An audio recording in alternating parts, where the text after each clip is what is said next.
Okay, fire away. Hello, everybody. Fire away.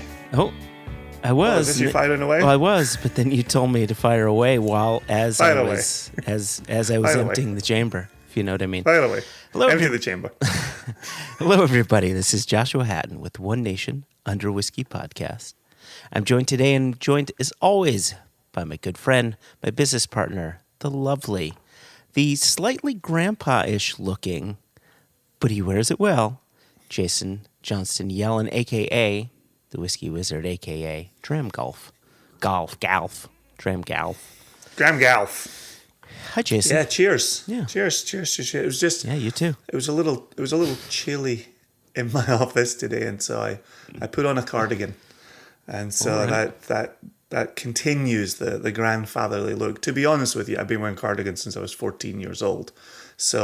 And I've been going grey since I was 16. So this is a look a long time in the making. Were you wearing cardigans because of the band, the Cardigans? No, actually, I didn't like the Cardigans. How about that? Yeah, how you like them apples? If anyone from the Cardigans is listening, I never liked your band. I'm sure it was just a taste thing. Like, you're not about to, call them out on bad musicianship or bad songwriting. Nope, just a preference, simple preference. I barely remember them, except their name. Yeah. What did? No, it was kind of a weird crossover, right? Because there's me, when you talk about grandfatherly, there's me in my teens listening to Led Zeppelin and Deep Purple and Black Sabbath, while fostering this, vegetarian light, not that I was vegetarian, but vegetarian light, cardigans, flat cap wearing, heavy metal listening. It was... Wow. Yeah, I was just living a life. I was just doing my best. Look at that. As anybody is at that age. Look at that. You're trying to mix. You're trying to mix metaphors. No, not mix metaphors, but you were mixing it up a little bit. I appreciate that. You had your own style. I wasn't necessarily a straight lines kind of person. And, try this on and try that on. And of course, I had my mom asking me, every week, are you gay? Are you gay? And it's funny because, it's not a thing she had an issue with. I think she just wanted to know, right? The truth is out there, and she was in search of it. And I kept saying, I'm not. I just like wearing cardigans in my teen years. I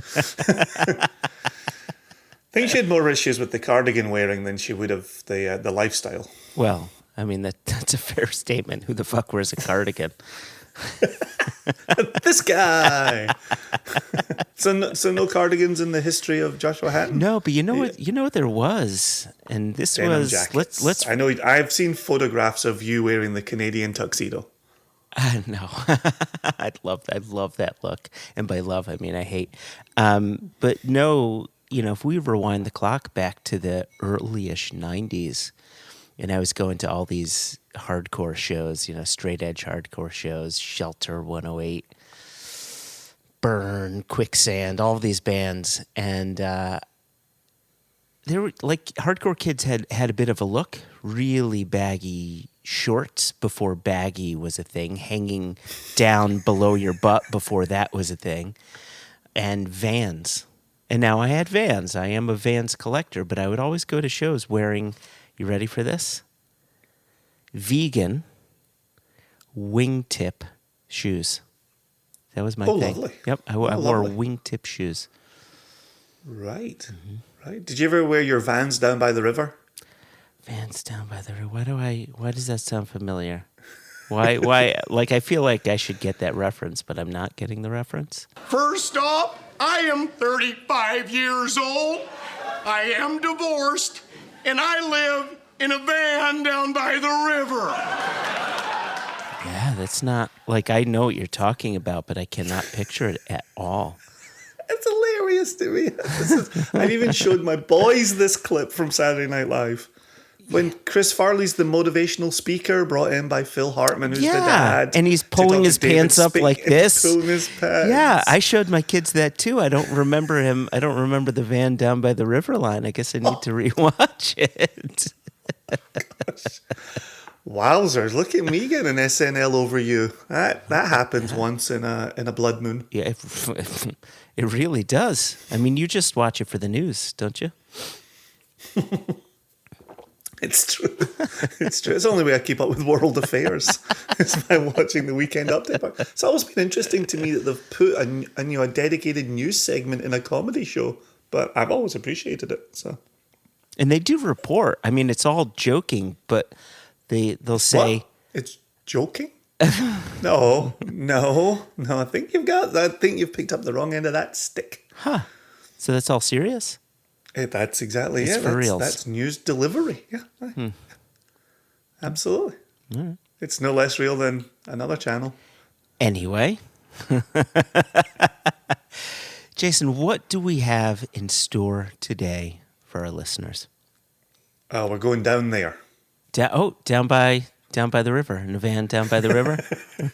It's a river down by Yakindanda. Yakindanda. Oh, do you know that after we interviewed Leigh and Bree, who are just such lovely, lovely people. Absolutely lovely, yeah. I researched house prices in Yakindanda. Did you? I did. Yeah? I did, because I obviously I love saying it, and obviously I love Leigh and Bree, and obviously we love Backwoods Distilling. And I thought, the way they talk about their community, that sounds like a community I would want to be a part of.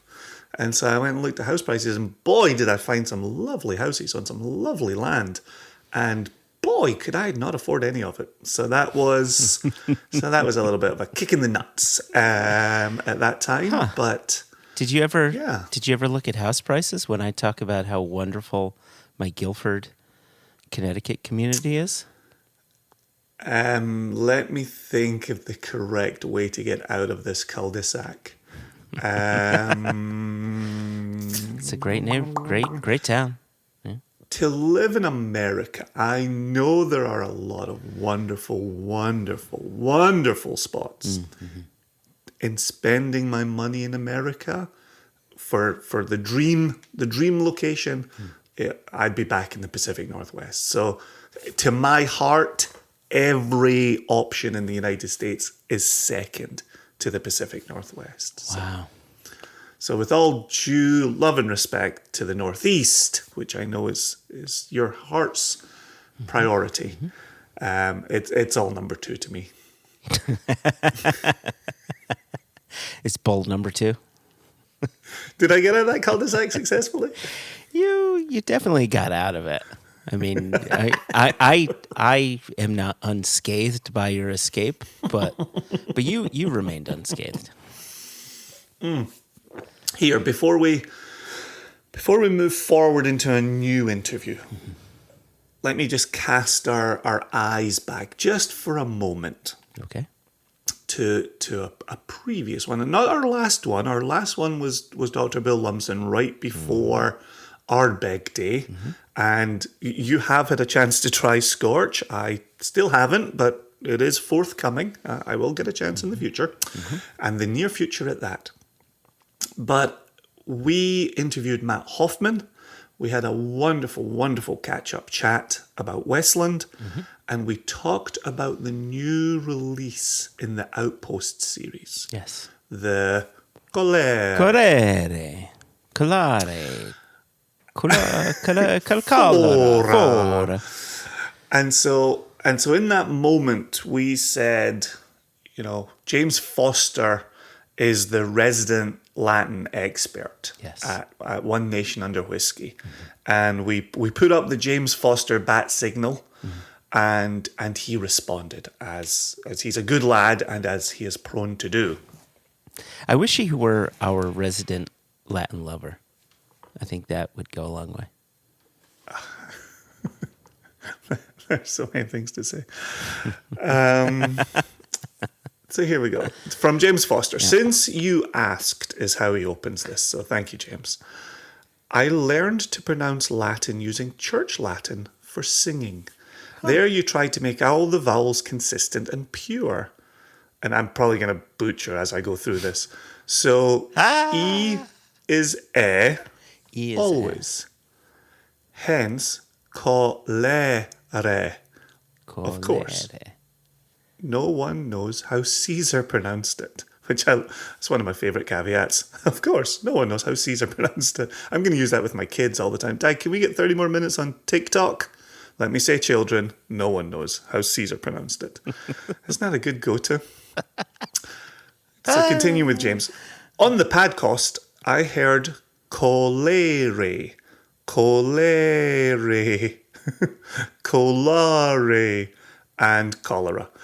Modern Italian says it differently, with a strong accent on the second syllable, and sometimes with the first E as e and the second as a. Colere, colere. And he says, much ado, eh? Some of us must be ex-academics. And then he goes on, speaking of pronunciation, a funny story. I think it was in season 1, potentially episode 16, that you asked Mark Watt how to pronounce this word, which you and Jason should now read out loud. And you know exactly what word this is. Should we do it on the count of 3? Okay, go. 1, 2, 3. Cadenheads.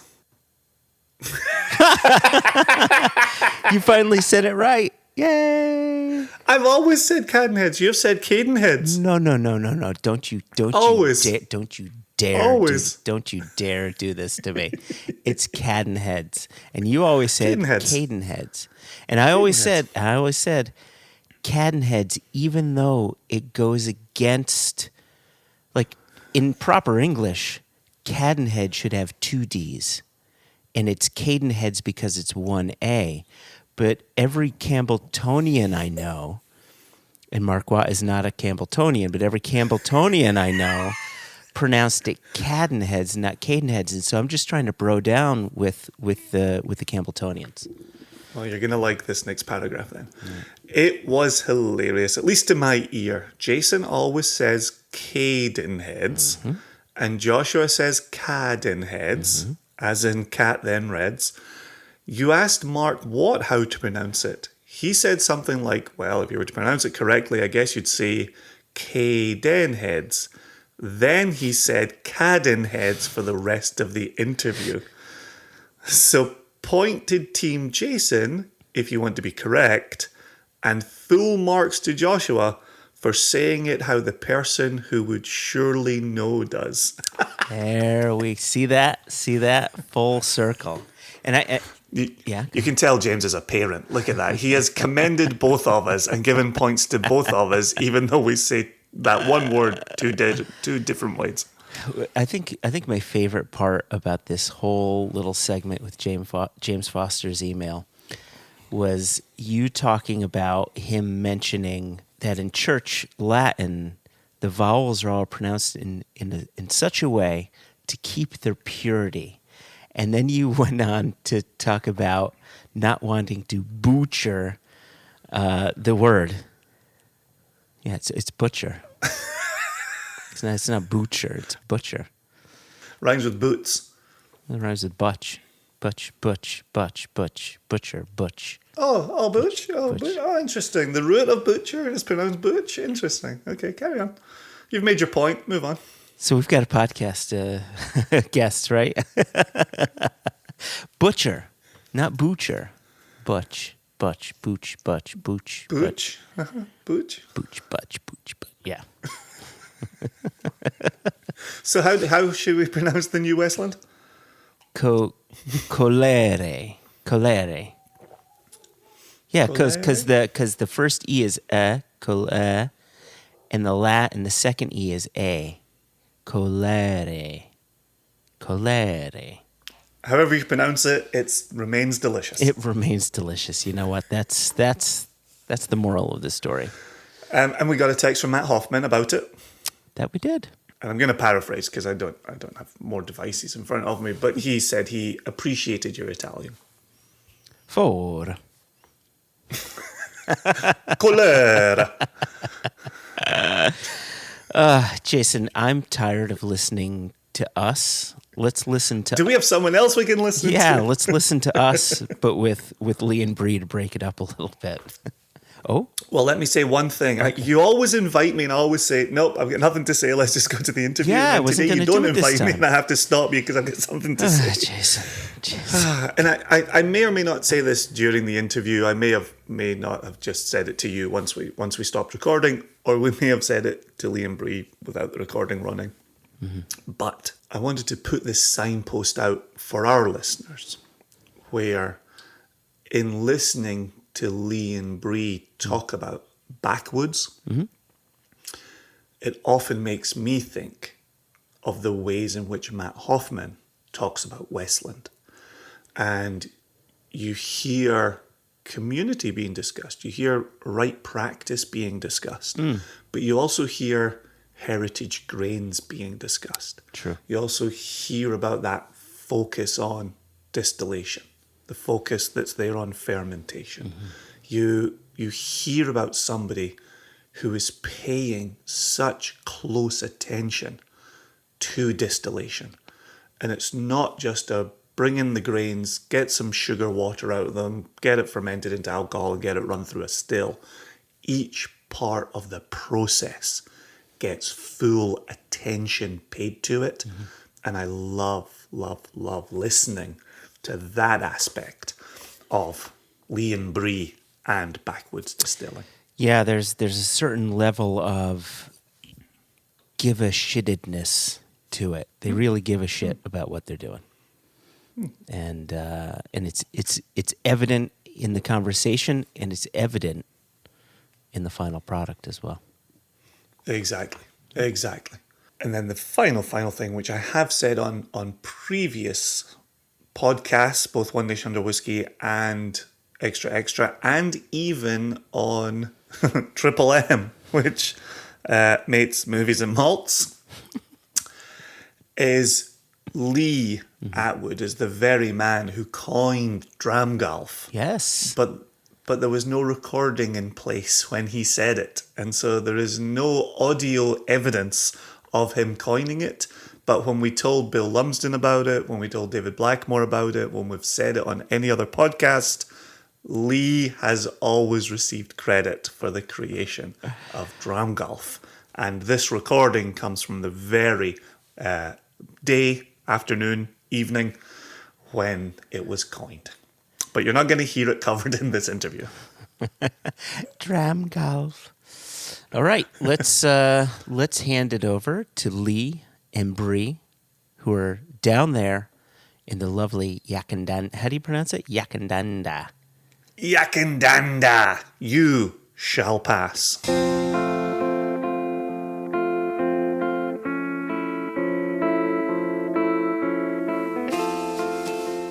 So Leigh, it's absolutely lovely to have you back. And Bree, it's wonderful having you on the podcast. I'm not going to lie, Leigh, the last episodes felt a bit empty, and I understand why. It's because Bree wasn't with us. She does claim she's the funny one. I do. It was a bit too early in the morning, that last one. I was still in bed. This is a much more respectable hour.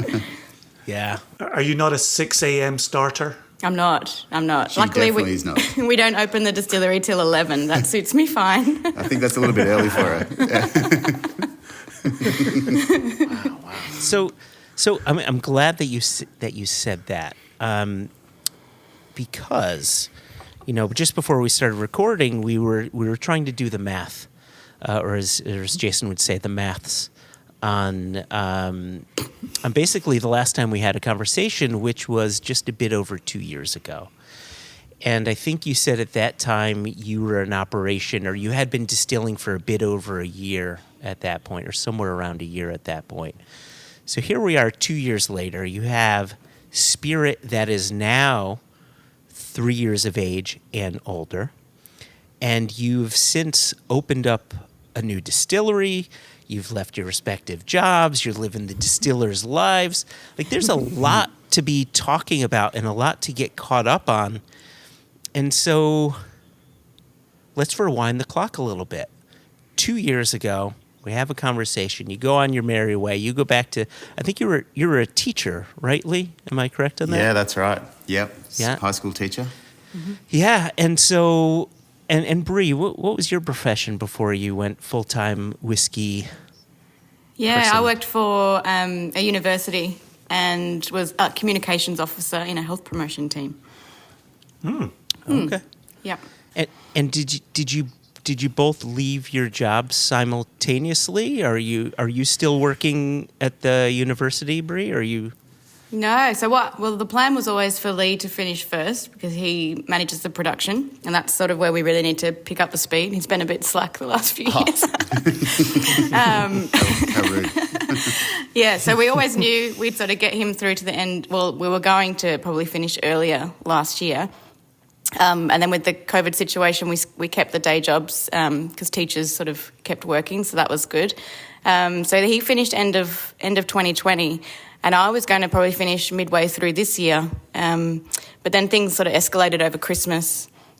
We had a really good Christmas sort of sales period, and then with the opening of the distillery door and tasting room, yeah, there was just no way that I could keep working my job either. So, yeah, we just made the move. Right, and so this is what I wanted to ask you. So you're leaving your jobs, you're building a new distillery, and all of it seems to happen right around the time a pandemic cripples the world. What does that look like for you guys? It was sort of pretty. Initially, it was pretty stressful, and it was really deflating because we were going to launch our whiskies and we couldn't do it The way we'd planned. At a public event. It was what it was. So we sort of ran with it, and we worked with a really renowned whiskey bar in Melbourne, and they said, "Hey, we'll do your launch and we'll do it online." I guess just for the timeline though, like we took the keys over for the new space January, and then the pandemic hit Australia in March. Oh my goodness. And then we had our first releases sort of June, July planned, with a load of events leading up to those. So that sort of the calendar had lots of crosses in it. Yeah. And we were like, well, we're just going to have to do it all virtually. You'd been building up for 3 years to these first whiskies. We had 250 Founders Club members waiting, to meet us at events and around Sydney, Melbourne, kind of focusing on those markets. So we pushed back, obviously, the opening and the move to the new space. We thought, well, the distillery's set up at home. We can keep producing at home when we're locked down. That's fine. And we'll just, move everything to a virtual world. So, I suppose because we live in a tiny rural town, our website and our kind of online sales strategy was in place because we can't be everywhere. So we knew that we would have, like, online sales would be a big part of the release. And then I think the whiskey community in Australia just really quickly moved to this online space where the bars were all doing tasting packs and sending them out. They were putting up virtual events. And in a way, it just sort of, it was just a really pretty good space for us to be in because it sort of, the word pivot gets used so much, but it did really quickly, by June, all these winter whiskey events were popping up.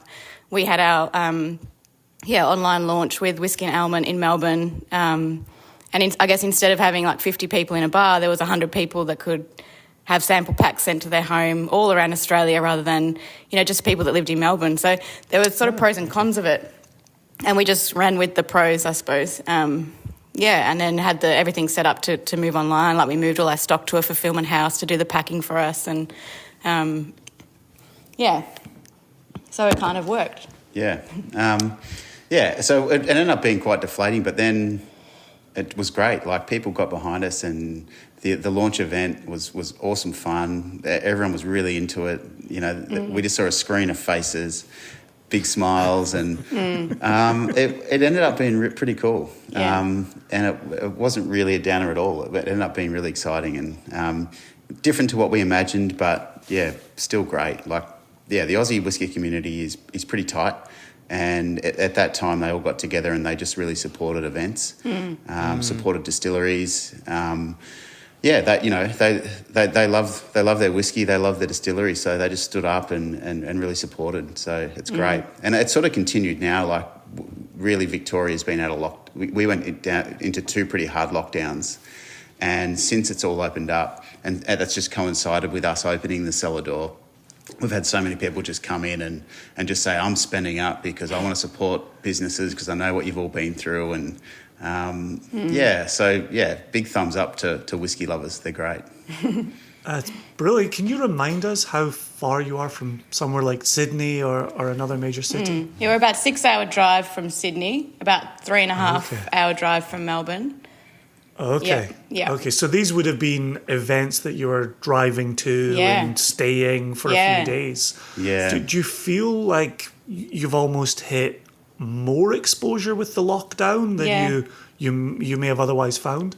I think that, because also just logistically, it was really quite easy to do all these tasting events from our kitchen table, with the kids in the other room, and we weren't travelling and, staying in hotels and had all these expenses associated with those events. And I think that was one thing that a lot of people said, like that it enabled people that aren't in those metro areas to experience these awesome whiskey tasting events that they never had the opportunity to go to before. And a lot of the bars really stepped it up and got like international guests on and really amazing whiskies from all around the world. So, I think it's something that's still continuing, even though the bars are back open now, but they're still running quite regular virtual events. Yeah. Yeah, to be able to get people from, 3 time zones away tuning in for your tasting, and, that's pretty cool. And so, and I'm sure, it's probably similar with you guys over there, but it's some of what the industry has learned from these virtual tastings is going to stay forever. And it just gives people an opportunity to turn up to things that you wouldn't normally be able to do. Well, and that was one of the questions I was going to ask you. Is here we are and we were joking earlier about us being on Monday evening here and you being on Tuesday morning, and we're peeking into the future. But even with the way COVID is and coronavirus is in Australia, you are all further along this journey than we are. And whereas we're asking this question, what is it going to look like when we can travel again, when we can go to bars again, when we can do in-person tastings again? Our hypothesis is that some of these virtual tastings will remain because they are convenient and people now know how to use the technology. But we don't think either Zoom will go away entirely or in-person will go away entirely. We think it'll be a hybrid. That's what you're seeing, is some kind of hybrid as you exist in the future? Yeah, and even like the whiskey bars are live streaming their events now. So they're kind of doubling their attendance. So you can go in and go in person, but then they'll live stream it out to those across the country that are now on board. They're buying their whiskies online. So, yeah. It's great for the Tasmanian distilleries because Tassie is quite isolated. And a lot of interest on the mainland in Tasmania, so they can just extend their reach so much better. Just out of curiosity, how far are you from Tasmania? We're a 3.5 hour drive to the ferry, and then ferry. It's an overnight ferry, so I'm not sure. You can fly from Melbourne to Hobart in half an hour. Yeah, it's close. Yeah. Okay. Yeah. It's the sea's pretty rough, so the ferry's pretty slow. It normally goes overnight and arrives in the morning. Wow. Okay. Okay. This makes me feel you so can good. drive. Geography. I thought I was just the one dumb American who didn't know anything about down there, and Jason just confirmed. I'm sorry, Joshua. I didn't know the ferry from Melbourne to fucking Tasmania.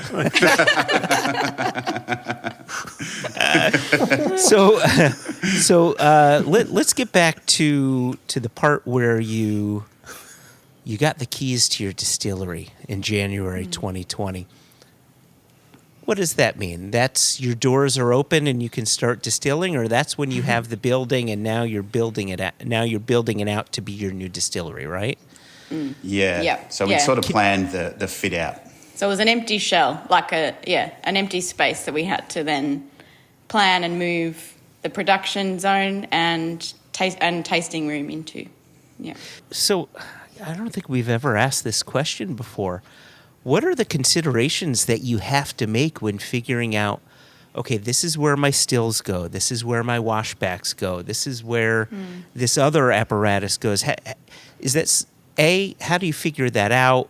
What does the process look like? Did you have outside consultation to help you? What all went on there?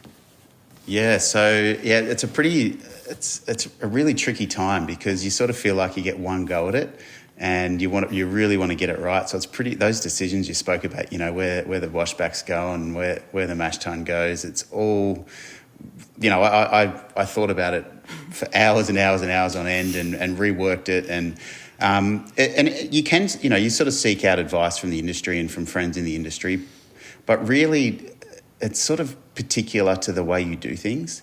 So you do get great advice, but sometimes it just doesn't work for you. So, yeah, and there are a lot of other considerations with the building, I suppose. The building wasn't purpose-built for a distillery. And in the old distillery, that wasn't either. We had a concrete floor and you spill stuff on the floor and it stays there. And, so we wanted to design something where, where I make a mess around the mash tun, around the washbacks, that it all is going to go down the drain and, things and a lot of safety considerations. Like, I had hoses and things all across the floor and it was just a nightmare. It was a space for me only and everyone else, don't come in here. So to be able to sort of have something presentable to the public but also safe. We ended up having to do some pretty gnarly things with the floor. We had to raise the floor. We had to dig big pits in there for drainage. All the plumbing and all the electricity is now in sort of a subfloor that sits above the old floor, just to get everything out of sight and nice and neat. And we had it was actually one of our close friends who is, he's a local builder here, but he's also very technically minded and he's very interested in distilling. So he was the perfect guy to get on the job. He just had great ideas and the fact that he understood the process and what I was trying to do just meant that he was sort of the perfect person to work with. And the other thing, I guess, was having the production zone and the public tasting area as one, essentially. Like that just added a whole nother bag of issues in terms of keeping the space really safe and, So that was our idea, was to always to have people in the still house. And to do that in this country, you have to, there's certain standards, obviously, that you have to be able to achieve. We sort of really worked hard on that to make sure that people that are coming into a working still house are going to be safe. Yeah. So what does that look like? What types of things do you have in place to keep them safe? It's largely mitigating risk, and obviously in a distillery the largest risk is the ethanol vapor and the fear of that igniting. So we have installed basically an ethanol extraction system. So basically it just pulls air across the entire space, and so we've got a sort of oversized ventilation system that just basically clears the room every few minutes, and there's fresh air. So, we actually ran a heap of tests last week and looked for any little sneaky spots where the ethanol might like to hide, and it was all clear. Yeah. So it's worked. And low storage as well of alcohol. Yeah, that's the other thing. Because of that, because of wanting people in the still house, we weren't able to have the casks in that same space. So they've stayed at the old site, which is about 50 steps from our house. So that's good too. And I still get to say goodnight to them and read them a bedtime story. Give them a little cuddle every morning. You'd mentioned that you'd gotten advice from a bunch of different people within the industry. Some of the advice worked for you, some of it didn't. What are the considerations that you have when building, when making that floor plan? Is it all for efficiency? Is it a efficiency and safety? Are there other factors you have to think about when planning it all out? Yeah, it's sort of, definitely. Like efficiency is really important. Like depending on where your washbacks are located, where your mash tun's located. Like the more you've got to move liquid around, you're just going to make a mess. So, if you enjoy cleaning hoses and cleaning the floor, and so if you don't think about it, then yeah, obviously that's going to slow you down a lot. But probably the largest consideration was the location of the stills and thinking about and thinking about ignition sources. Where are the pumps going to be? How to get them outside of the zone, the flammable zone, and working that way. So it was sort of a balance between efficiency and probably safety. Safety probably trumps everything, but.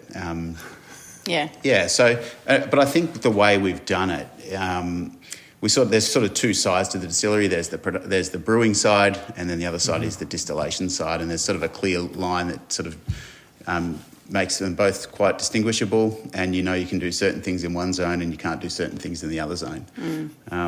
So that it's nice. It's nice and clear, and the fact that all the plumbing and all the electrics are in the floor. It's really neat. Like when I spill things and it just goes down the drain, I'm like, yes. I used to stick to my boots, and then I'd it's a big upgrade, isn't it? Yeah. Try and walk across the floor, and it's sticky and slippery, and it's just like, oh, this is so good.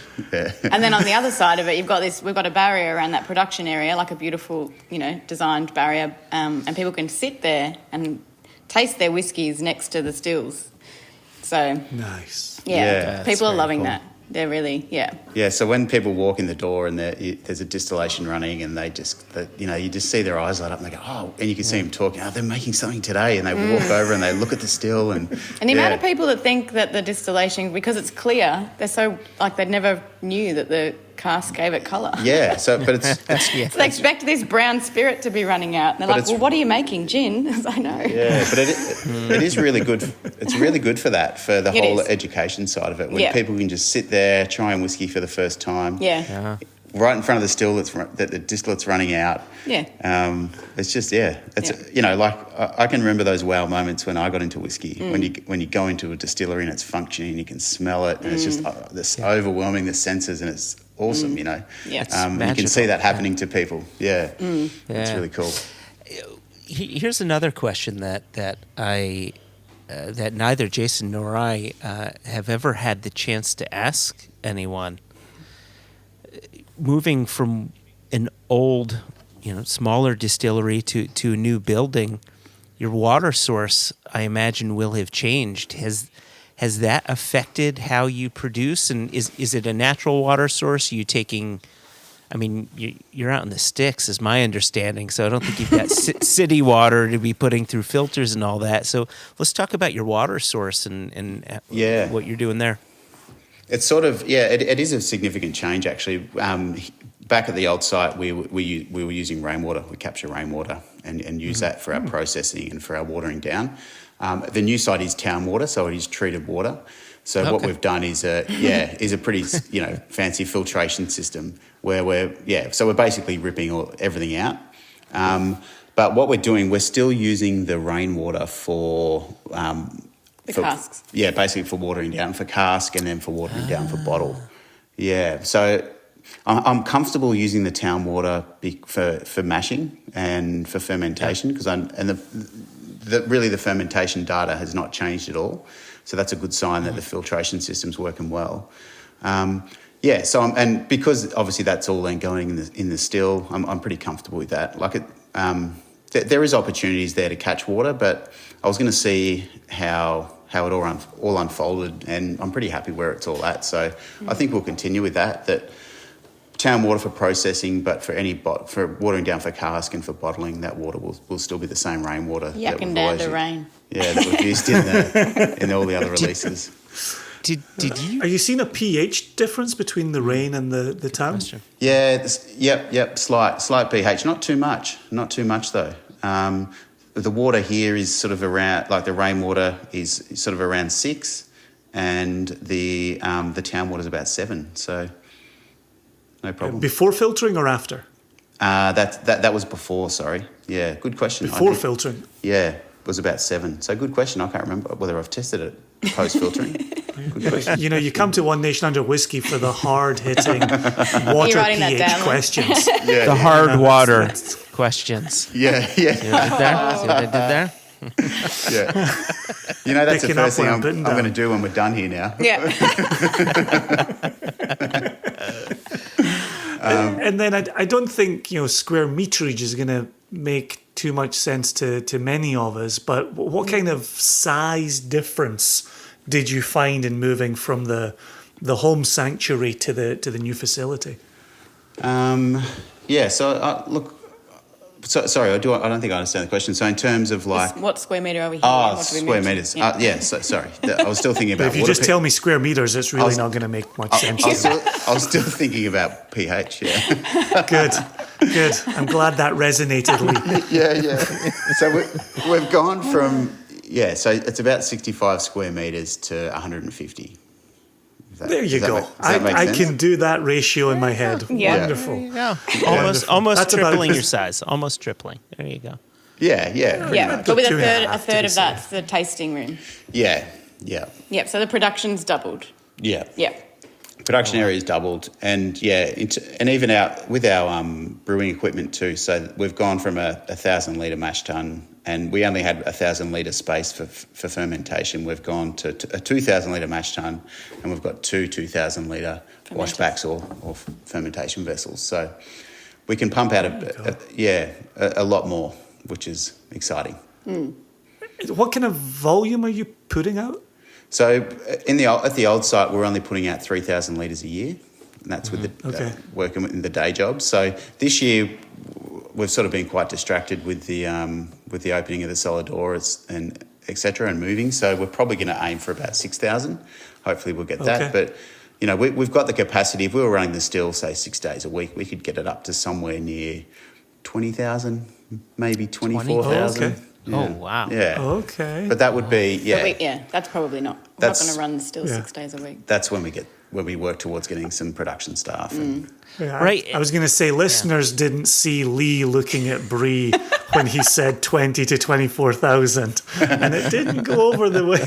Yeah. She thinks I'm a little ambitious on that front sometimes. I just like to, set expectation.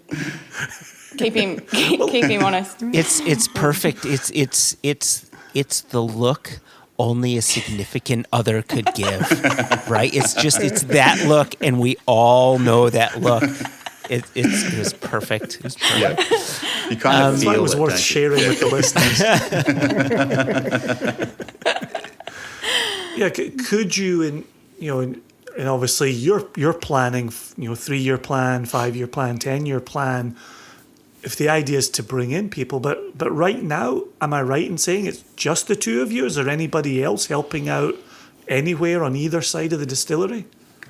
No, it's just us at the moment. So, Wow. So it's pretty full on. Like we're trying to... That's a big ask. Yeah, we're trying to run the cellar door. We're trying to get everything bottled and trying to keep production going. It's, Like our first thing will be to employ people for the cellar door to do tasting so we can concentrate on the production, sales, working towards what else we offer at the distillery, like tours and distillery school potentially, those sort of things. Okay.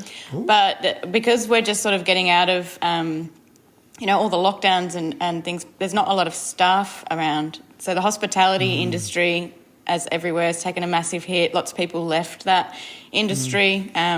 So everywhere is like a crisis point in terms of staff shortage. There's no international travellers, so there's not many people to employ. So that's a bit of an issue for us at the moment. We've only been open for 2 months, and we knew the first couple of months would at least be just us until we figured out how the space runs and how we want it to run before we train someone else to do that for us. So we're getting to that point now, but I do worry because I think there's not a lot of, and especially being in a rural area, staffing, can be an issue. So it's it's probably hardly worth saying, but it's just those people that you want at the front of your business, and it's so important to us, particularly at this stage when it's so new, and it's not going to be easy, I think, to find the right people, but I know they're out there.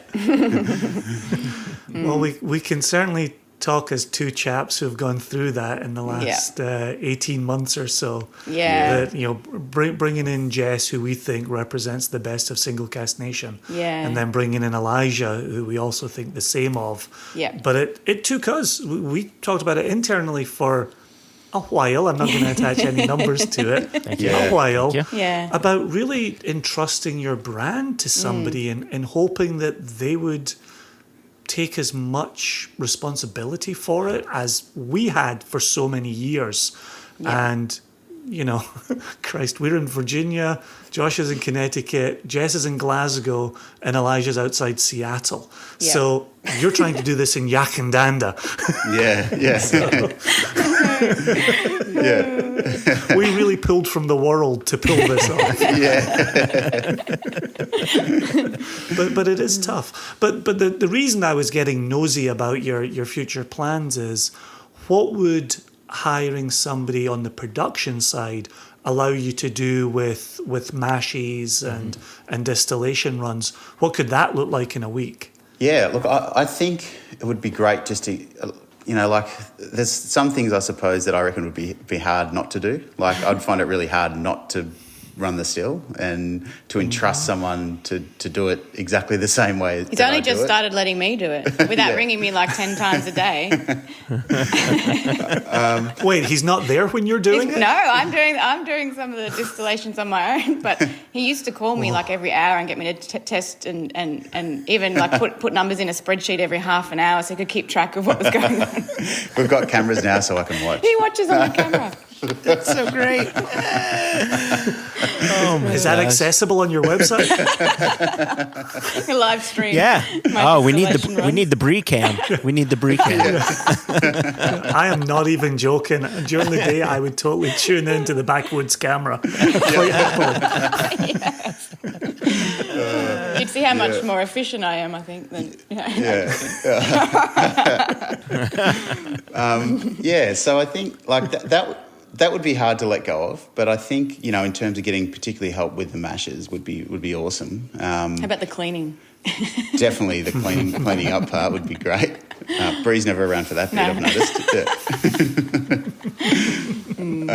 But I think, would it be difficult, like in terms of the space itself? Does it allow for more people and more... Yeah, like I suppose the way, you know, we were sort of talking about that whole idea of it's a visitor experience. It sort of does limit the space a little bit, but that's sort of, I think, the charm of what we're trying to do. So we'd only ever really need one production person in there at a time. So if it's not me, then, someone else. The space is not really built for, definitely for 2 or 3 production staff. It's really just for one. But, you know, but in saying that too, one person can do a lot. You know, one person can do a mash and whilst running the still. So a lot can be achieved. It's really just getting someone in there for an extra mash a week and maybe some extra distillations a week. And, and that'll really get us rolling. He's trying to talk himself into it, bless. He's doing his best.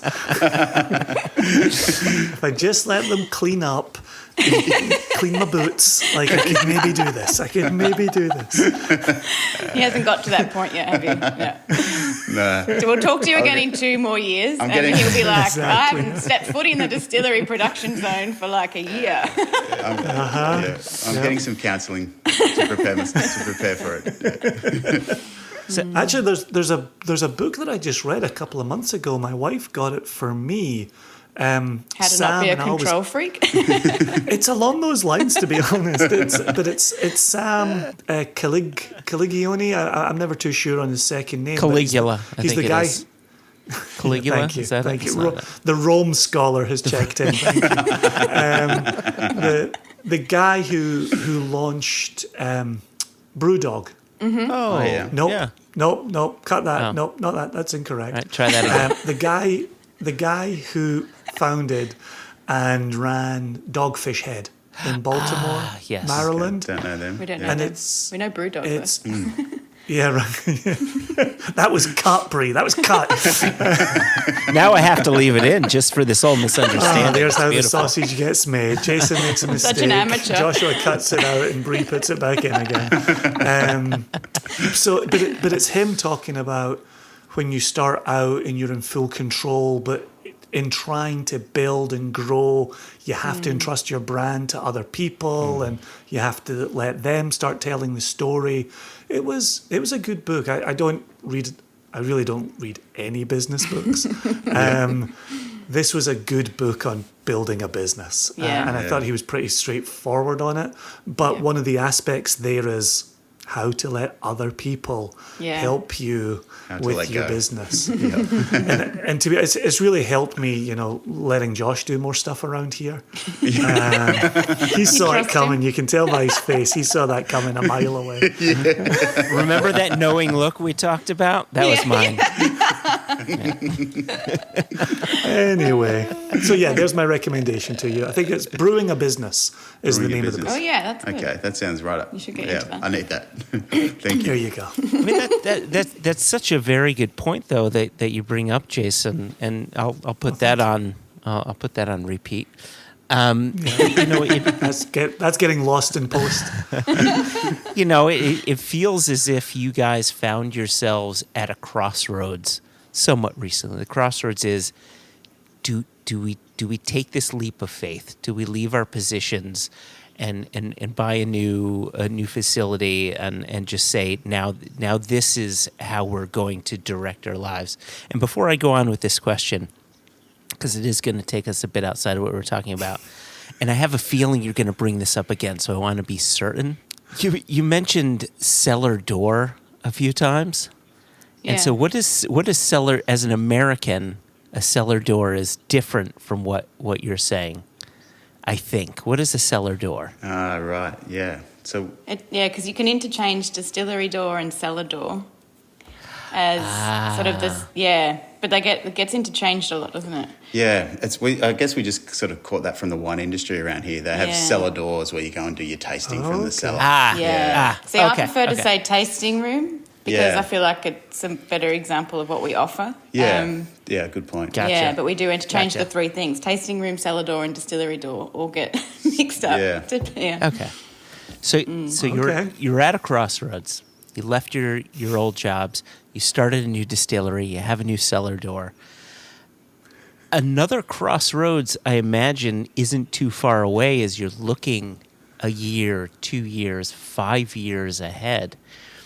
And I'm curious, like, do you feel as if you're there? Do you? I guess my question is that sometimes it takes me a while to get to my point. But God, I need shut up, dram. Jason! Jesus Holy Christ! moly! My question is, and this is like the listening only to Jason Bateman. This is the only way I can get Jason to drink is I just carry on until he pours. Oh my God! Okay. I do apologize. I'm just going to pour some Starward while Joshua is asking this. Just put him out of his misery. It's not a question.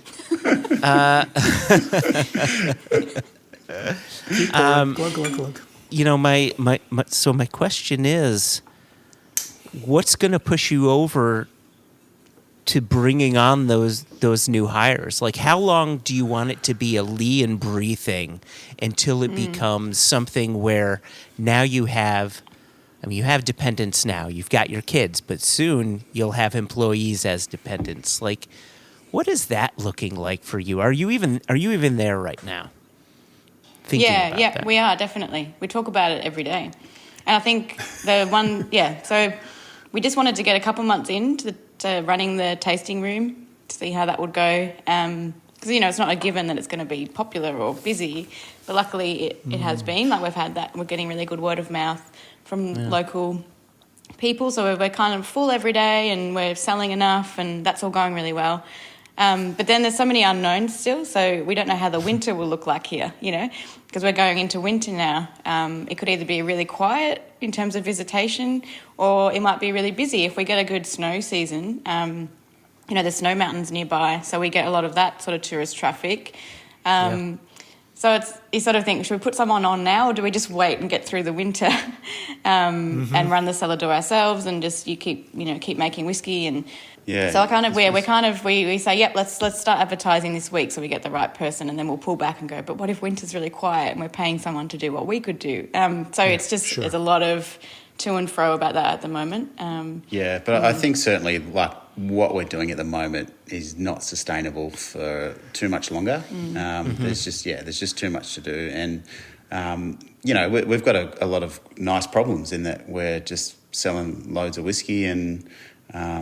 We're just running out of time to do things like bottling it and trying to, Yeah, so we're in a really good place, but it's just not sustainable. And I guess we're still finding the groove of what we do and how it looks, and then we'll be able to pass that on to others. And our limitation is still and always the volume we currently have. Like we've talked to Josh about this before. It's just it does limit us in how much. Like we want to push the tasting room, but at the same time if we were to sell too much whiskey next month, we have no whiskey after that. We can't magic up more whiskey at the moment. It's like we've just bottled some more single malt. That's got to last us till August at least.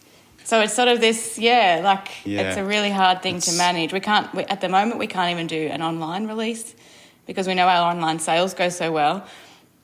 But then the stock at the tasting room, will be compromised. So it's a tough position. It's sort of the price we've had to pay for just keeping it Murray and Parr team, and doing it the way we've done it, keeping our day jobs and just making as much whiskey as we could on the weekends. We did that for 3 years.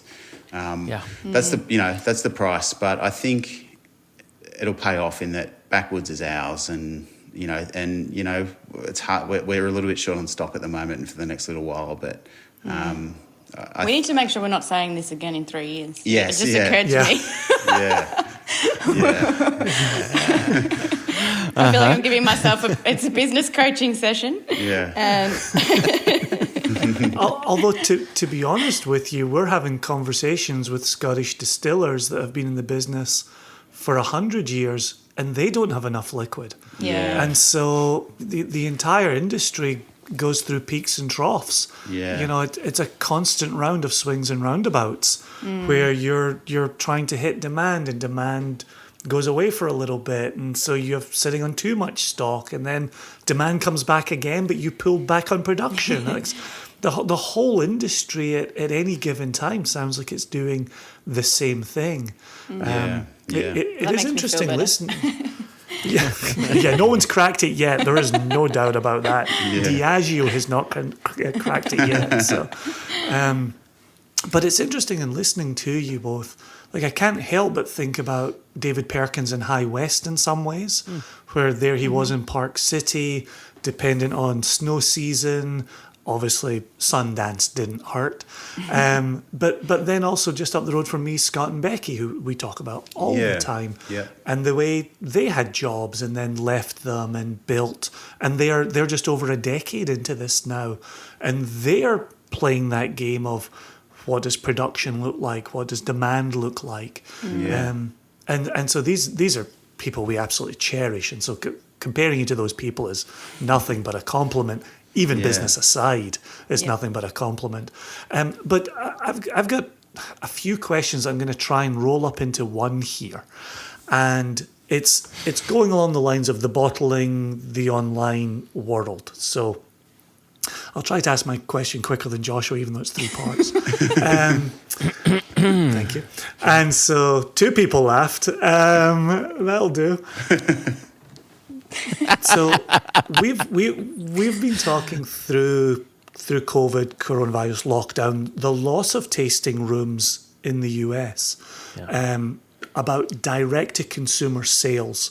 And you were mentioning earlier about wrapping up some packs and getting them out the door. So what does direct-to-consumer sales look for you? How do those online releases look for you? And so maybe it's a 2-parter for the moment, and then I might have a wee follow-up as you get through the first couple of parts.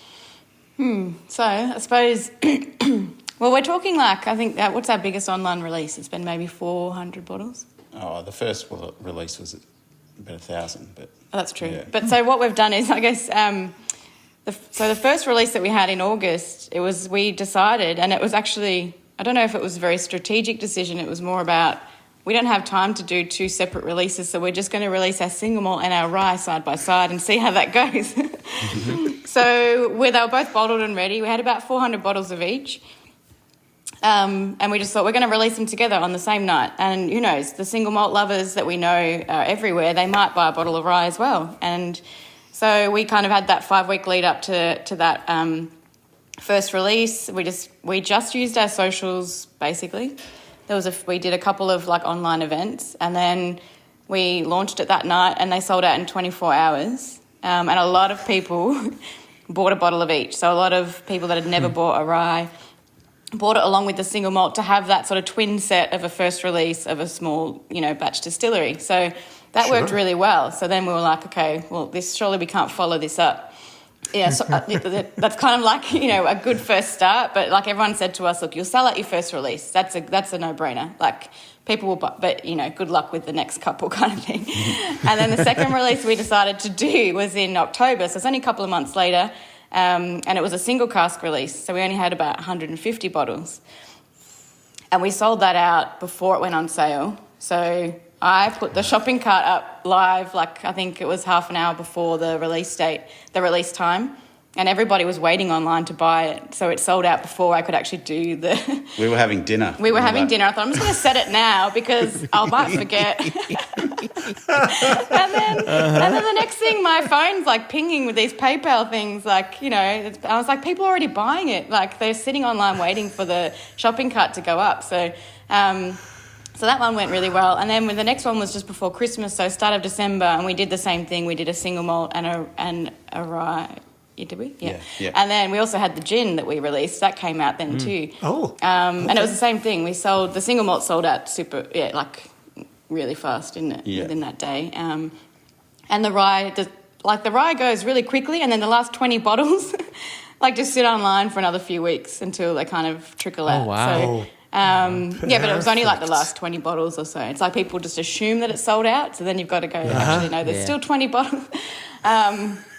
So we've just got this sort of, group of followers that are buying each of our batches. And when we're talking like a couple hundred bottles of single malt, or it seems to be, it hasn't been too difficult to sell it just via social posts. And that's how that's looking. And the red gum. Wow. Oh, the red gum, yeah. So then we had our red gum aged whiskies that we released.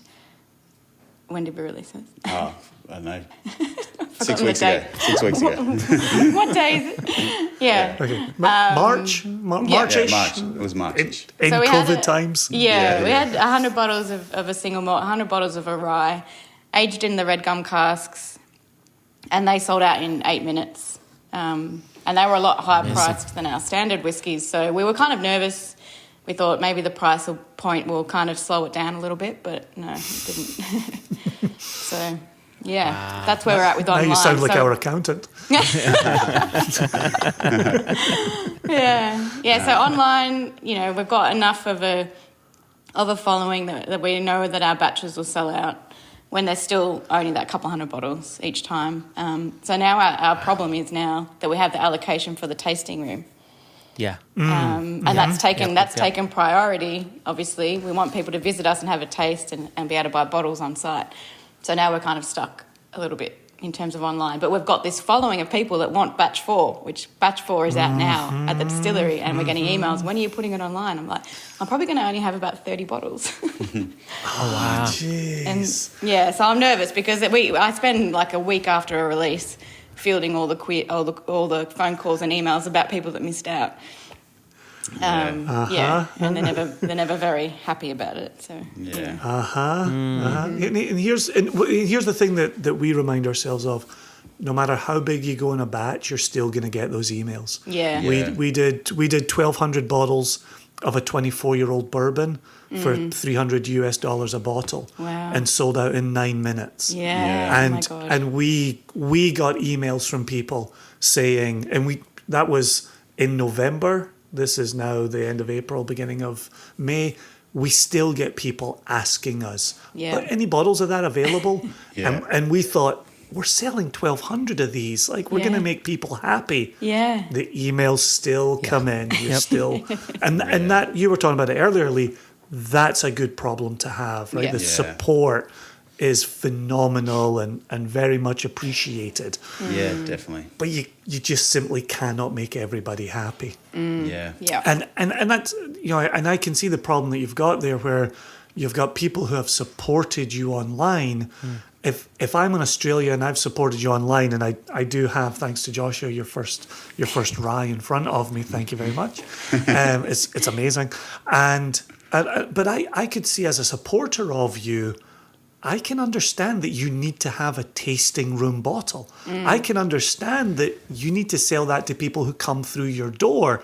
At the same time, I might place a cheeky wee phone call to you and say, is there any chance? And so I get it, and I would certainly hope your supporters would get it, that you do need to grow and you do need to have different kinds of offerings.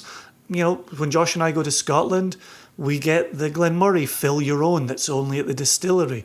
Yeah. We go to Bruichladdich and get the fill your own. We go to Kilchoman and get the distillery only. These are parts of being a whiskey fan. That it's fun to travel and pick up additional bottles. So what I'm saying is good luck, but stick to your guns. You can do this. We believe in you. Yeah. Thanks for the pep talk. Yes. You know, we're all living a life. So roll in the direct to consumer. What's that look like? Given that the US struggles with that, and craft producers in the US struggle with that so much, what does D2C look like for you all? In terms of like logistically, or legality, logistically, just the very existence of it. Like we can only sell in Australia. Okay. Yeah.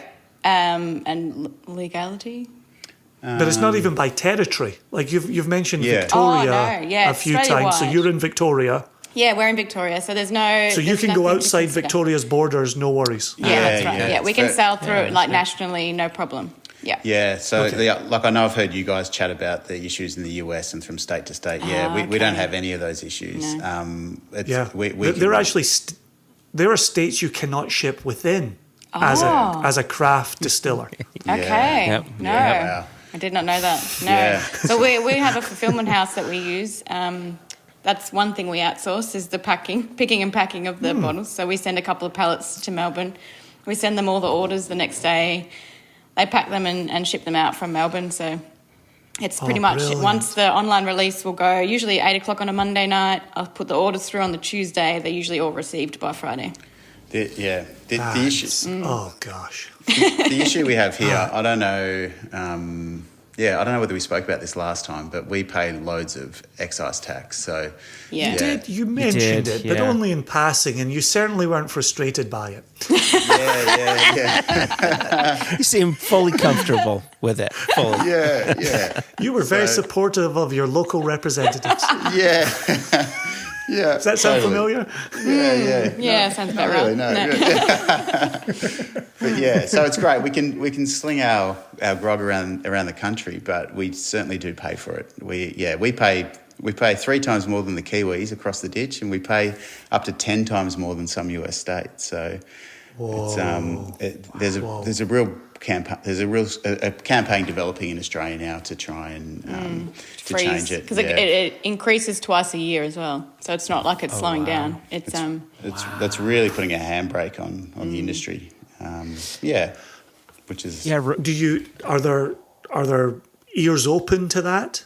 Are there representatives who would like to slow this down or put it in reverse? It's actually in the last sort of 12 months, it's got more traction than it ever has. I think because we got a reprieve during COVID for 6 months, and then it's just started going back up again. But it's been spoken about on the floor of Parliament, so that's a big step. So so hopefully that just keeps gaining momentum, and really we need sort of more consumers getting behind it as well, which they are. The more they learn about it and the more pressure they can put on the government, then and I suppose what's really unfair about it in this country is that if you produce alcohol in beer or in wine, you're on a completely different tax regime. So it's all scaled, it's really anti-spirit the way it's unfolded, and that's because it's 100 years old when there were lots of alcohol problems in Australia because of it was post gold rush, and so it's still that mentality, and it just doesn't suit anymore. It just doesn't work. It's unfair, especially like the push in the craft spirits industry has been around drink less, drink better movement, but we're still getting taxed as if we're kind of the bad guys in the drinks industry. So Yeah, it doesn't add up these days. No.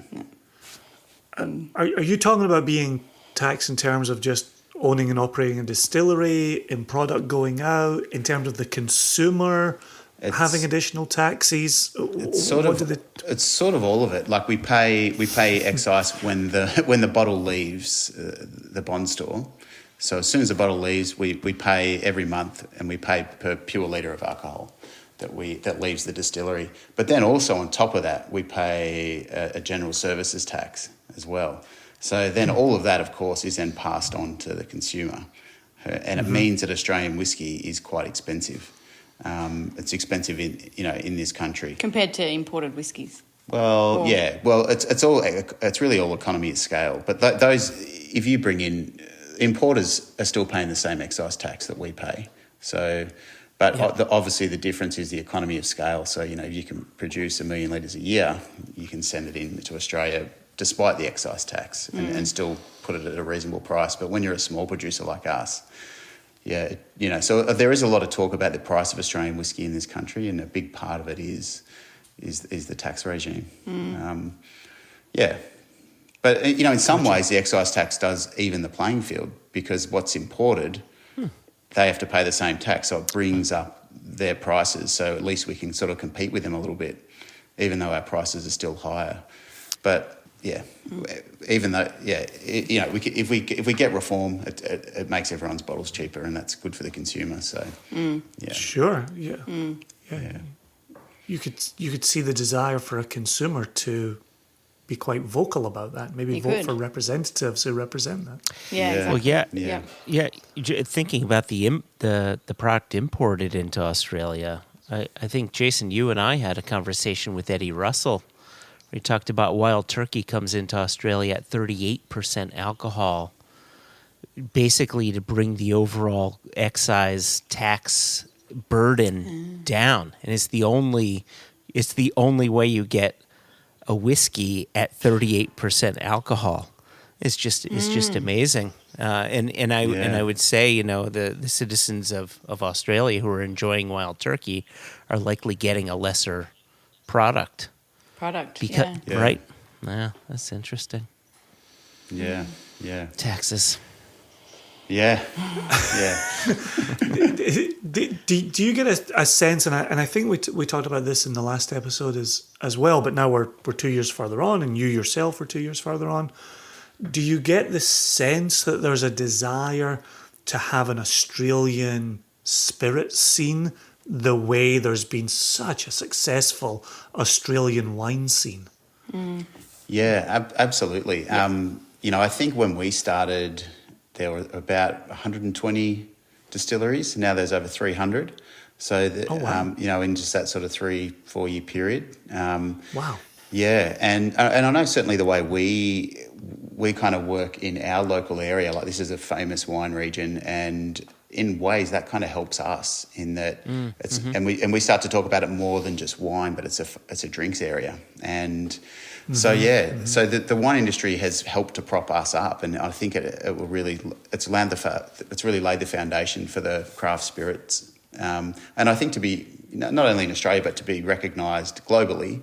I think people go, Australians make good wine, so they probably maybe make good beer, and maybe they make good spirits too. Because the gin industry is booming. Yeah. Okay. Aussie craft gin is huge. But in terms of people making whiskey, that's a lot smaller numbers. Yeah. There's way more gin. And how about those using heritage rye?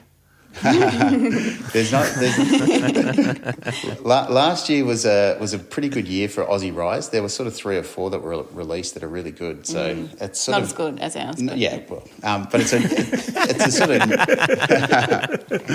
it's a new category, and I think all of us sort of releasing at a similar time is really all helping each other.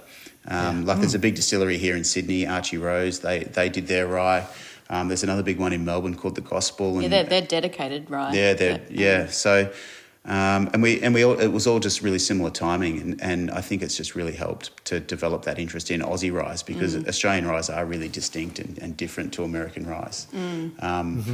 And there's a lot of, I guess, new kinds of styles of rye. Like, you guys there have got the Shiraz cask that we did, and so to be able to experiment a little bit more with casks and their previous contents, I think is really an exciting area for more exploration. So it's a good time for rye, I think, in Australia. It's still very new and it requires a lot of education. But we're finding at the distillery door, where when we're lining up our single malt and our rye, a lot of people are leaving with our rye, and that just makes me really happy because they've sort of, they've maybe learnt something, but also they tried don't have something anything like that at home. Yeah, they might have tried something too that they don't normally try. They go, oh no, I'm just single malt, but then it's on the tasting paddle and they try it and they go, oh my God, mind blown, and they buy it and it's just like, a little fist pump, like, yes. We told you. Yeah.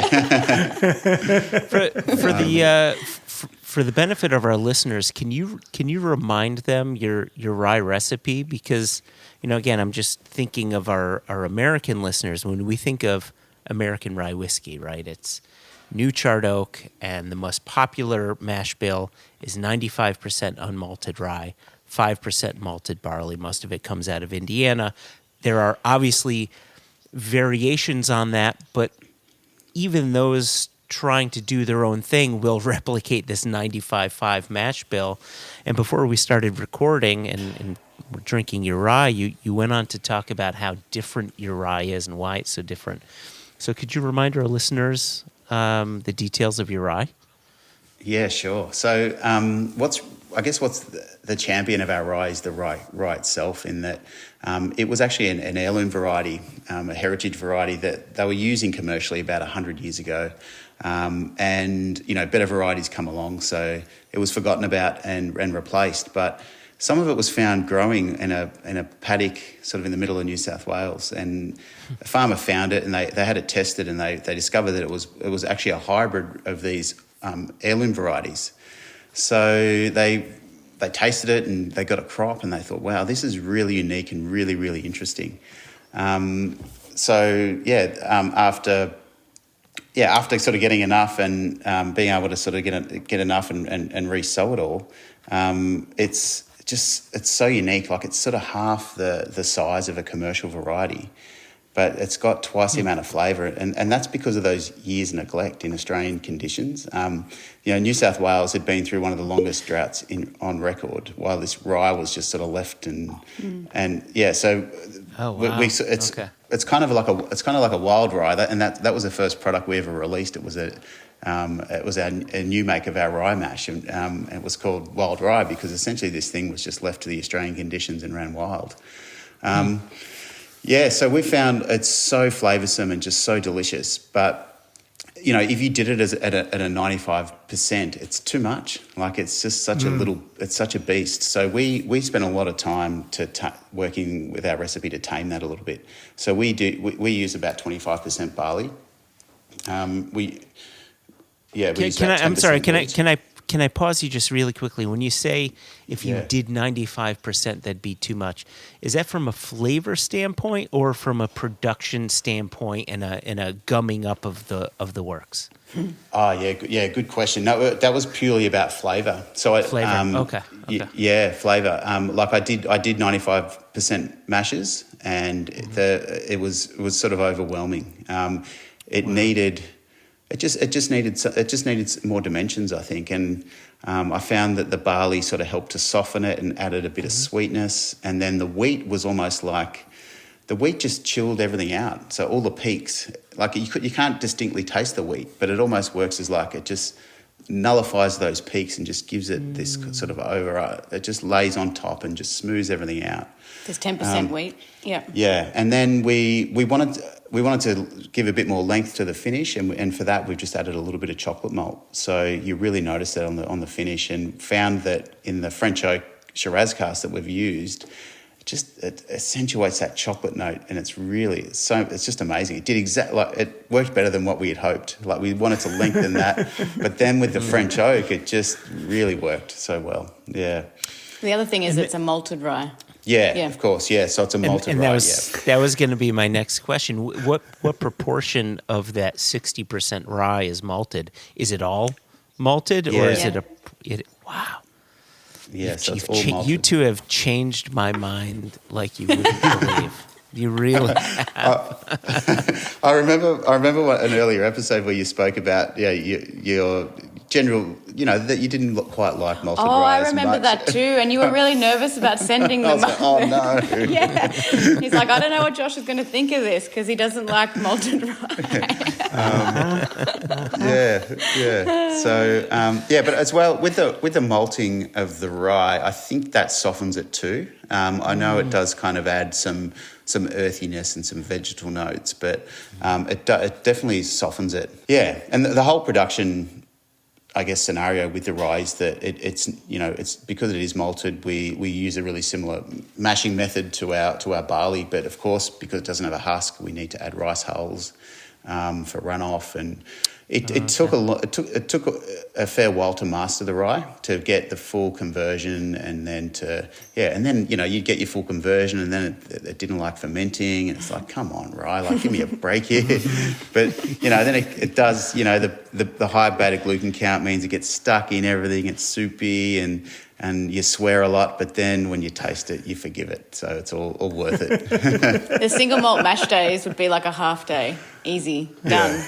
All cleaned up. We'd be off, go down the river, do something else. Yeah. A rye mash day, it's like, okay, we'll see you in 12 hours. Yeah, it's just, some bit of swearing and kicking in the pumps, and no, not that bad, but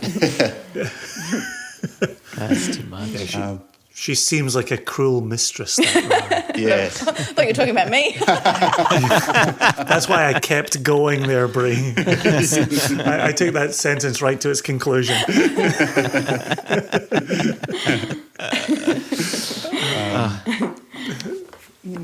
So I guess we're lucky too in that where we are, we're in just thinking about mash bill and the grains that we have available to us.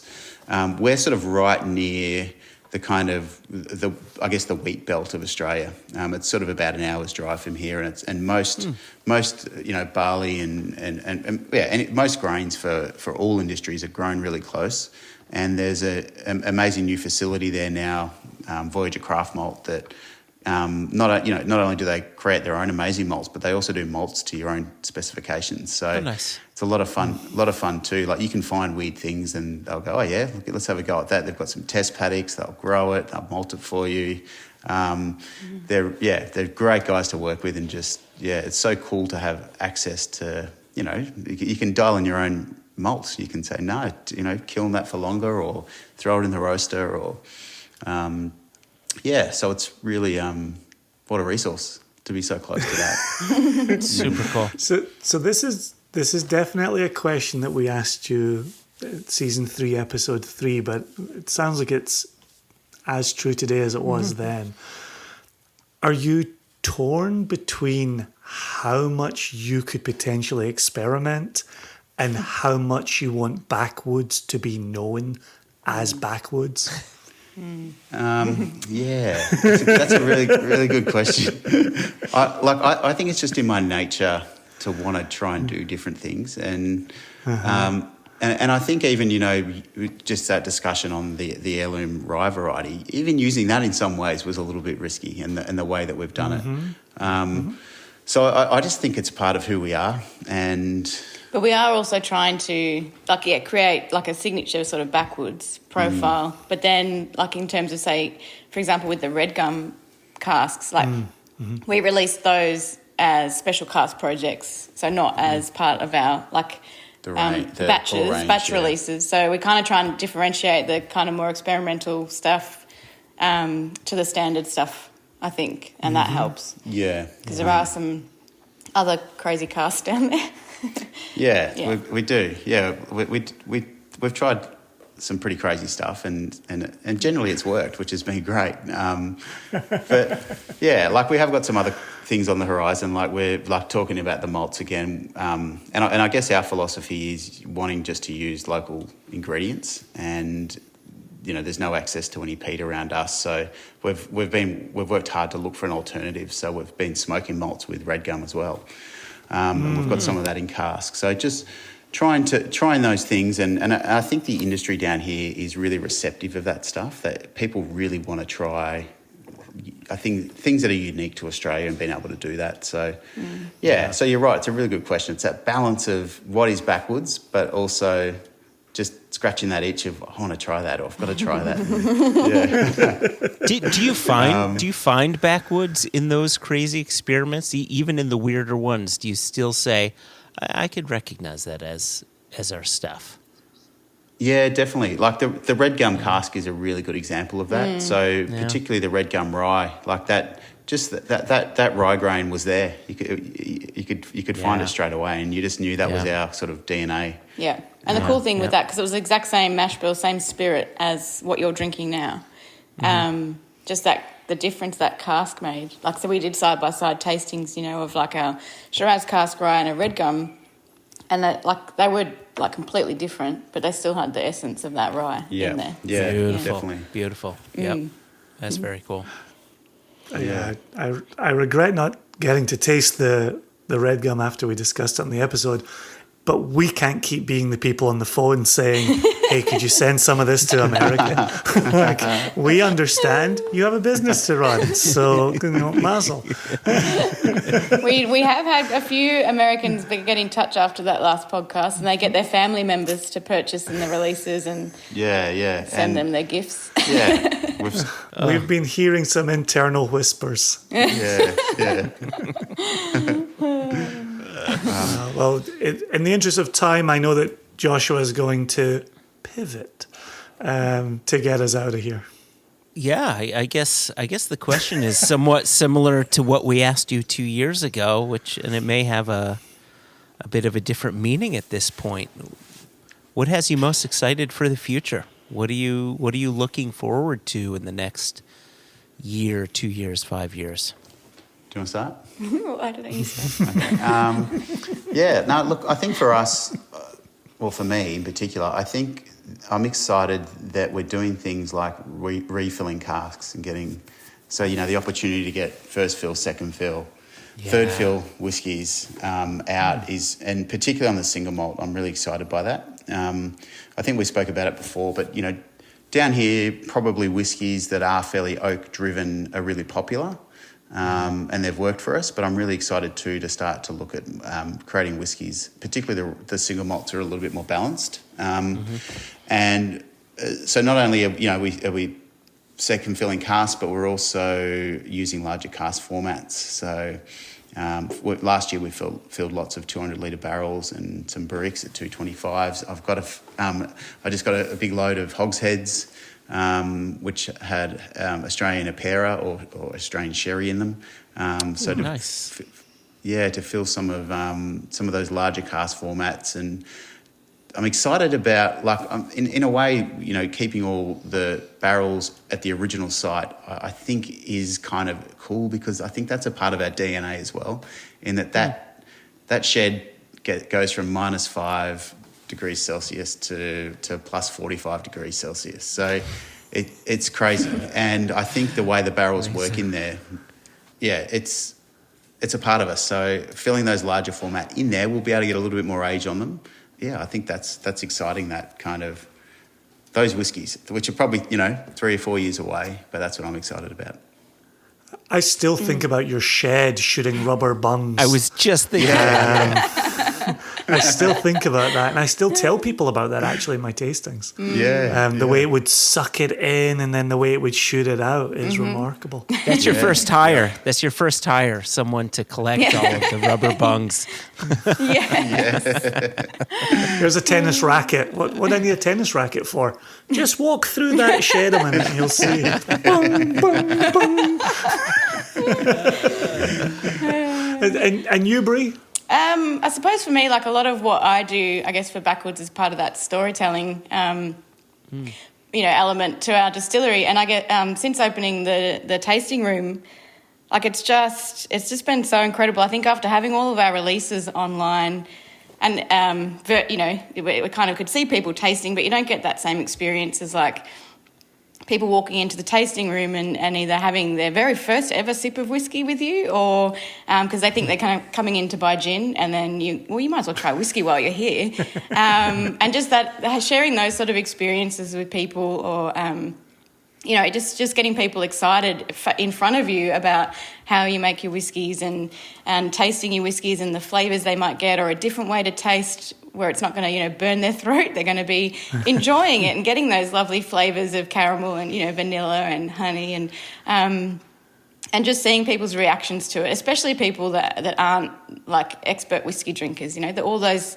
novice whiskey drinkers that are coming in, which is probably primarily what we're seeing. Like, it's a new experience for people. Like, I had some ladies that were just out for a walk around town, came in just to have a little look, ended up staying for like an hour and a half, tasting whiskey for the first time. That's awesome. That's great. And it was amazing. And so I guess it's building on the visitation and those experiences for people that I really love. Like, I get, just like we would definitely have, I reckon, like a 50-50 split of male-female like visitors as well. So it's just seeing that firsthand. Like, I knew that that perception of like whiskey is for old men type thing was not true. I knew it because I live it. But actually seeing it, like with the distillery door being open, and that is exactly how it is. Like, it's a 50-50 split of people loving and enjoying whiskey. So I think drawing on that even more and trying to raise that profile of female whiskey drinkers is something I would like to do. I like your use of these people enjoying whiskey. These people are enjoying your whiskey. Yeah, that's true. And I'm loving the amount of thing to introduce them to. The first-time whiskey drinkers that will actually go for the rye. And I think because ours is it's an easy drinking rye and it has that nice chocolatey kind of finish that people love. It's all of that is really exciting. Yeah, no, you're both hitting it out of the park. I don't know what the Aussie rules comparison is there, but you're both doing fantastic. I don't know, Aussie rules, you're probably punching somebody upside the head really really well. It's amazing. But no, there's no like sports analogies that I'm going to be able to help you out with. Bree's not, even if it was AFL, Bree wouldn't recognise that it was Aussie rules. You're hitting it for 6 every time out. There you go. Like, there's no doubt about that. Joshua has no idea what we're talking about. He doesn't. I know that this is a knife. That's all I know. This is a knife. That's not a knife. But we said this to you 2 years ago, Leigh. Like, we'd been watching your journey on the Instagrams, and then we had a chance to talk to you, and it was love at first conversation. And to check in with you, Bree, in the second conversation has been magnificent. And Josh and I continue to lament that we haven't made it down there, which is Joshua's terminology for the Southern Hemisphere. But one day we will, and we are making a beeline for Yakandanda, and it's gonna be brilliant, absolutely brilliant. And I can't wait. We're gonna get so drunk together. It's not even going to be funny. It's so true. Well, you've got an invitation now, so if you don't come, it's going to be rude. So you have to, the invitation. I'm glad there's an invitation because I am thoroughly coming. There's no doubt about this. That would be amazing. But guys, thanks to you too, because you guys probably don't know how much of a influence and you've really been with us for most of the journey, and you guys have played every week in our distillery, and we listen and we love it. So, thank you. You guys have helped us in more ways than you know. Well, thanks for playing our nonsense. I guess we've got good interviews. Now it's my turn to blush.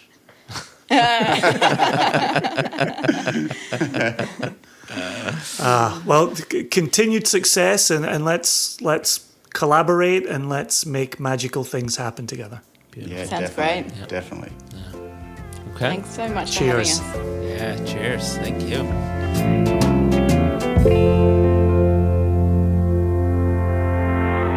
Our time with Leigh and Bree was really well spent. I really, we spoke with Leigh before, but it was so nice having Bree part of the conversation, sharing her insight with us, and just hearing that additional voice talking about Backwoods. Really lovely. Yeah, they're a hell of a team. And while it was wonderful getting to know Leigh that first time we had a chat with him, getting to speak more with Bree and hear more about Bree this time around was so rewarding and really so wonderful. But what a pair, what a couple, what a team. And I think of us and our partnership of 10 years, and we, we talk about this seriously and we talk about this in a jokey way. We're obviously not married, although it often feels like we are. And so to speak to a married team and how they work, that partnership is always really intriguing to me. And I don't mean that in any kind of facetious way. There are times when you and I leave our work marriage to go back to our actual marriages and families. And could you imagine if you and I shared the dinner table and shared a bed? Like, would we ever not be talking about the company? Would we put parameters in place where it would be like, okay, we're sitting down to dinner with the kids. Let's not talk J&J Spirits. Let's not talk Single Cask Nation. Right? Yeah, I feel as if we asked that question of I think we asked that of Kate and Mark, right? Of the Watts with Campbelltown Whiskey Company and Watt Whiskey, and how do you delineate between now we're working and we're talking about whiskey, and now we're husband and wife raising our son and daughter, just trying to be a normal couple, not always talking about whiskey all the time.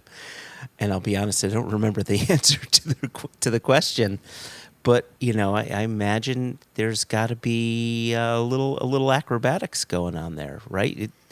You need discipline if it is your enterprise, your joint enterprise, right? You're both entrepreneurs, right? It's difficult to shut that off. So hopefully either A, they can find a way to do it, or B, they're kind of okay in this growth period, always talking about whiskey all the time. But also how interesting to listen to them talk about adding people to the team.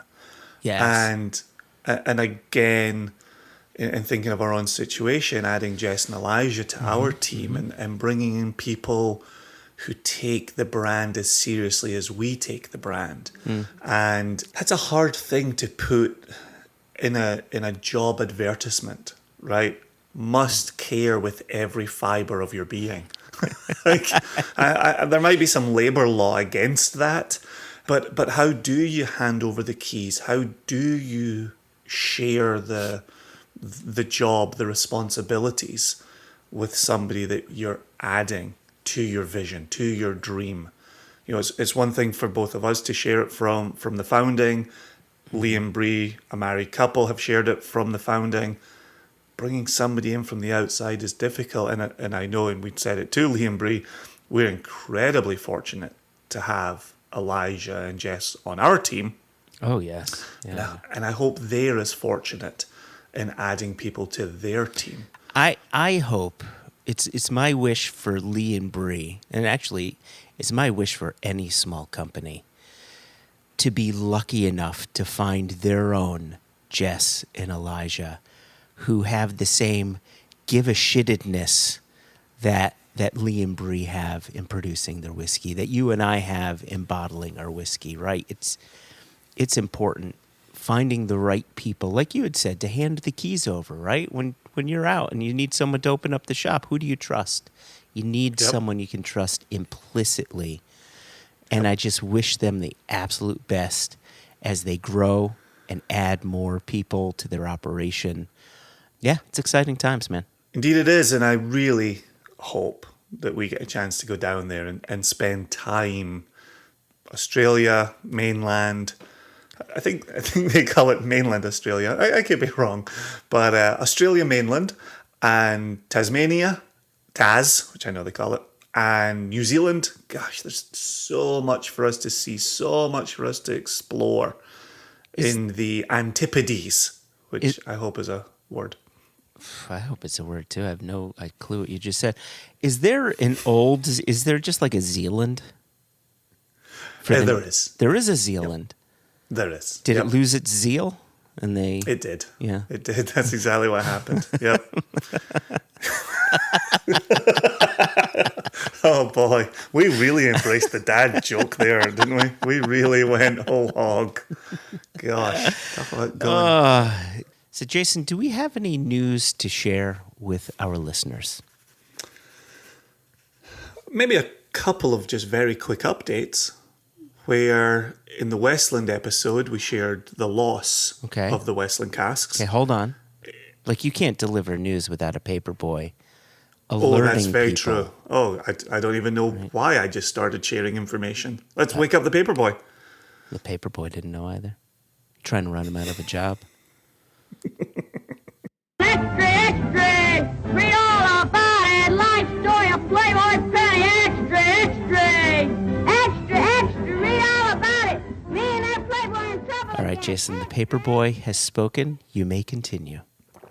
Okay, so let me start that sentence from the beginning with, of course, an apology to the paper boy. So in the Westland episode, we shared the loss of the Westland casks. And in the Bill Lumsden episode, we shared the finding, the discovery of the Westland casks. And so in this episode, we will share they are being bottled in the very early part of July.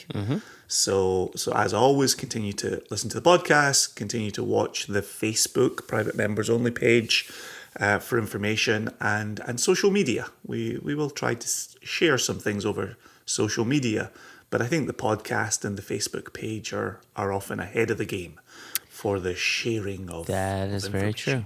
true. Now, last episode, you teased that Jess may have some news to share with us this episode.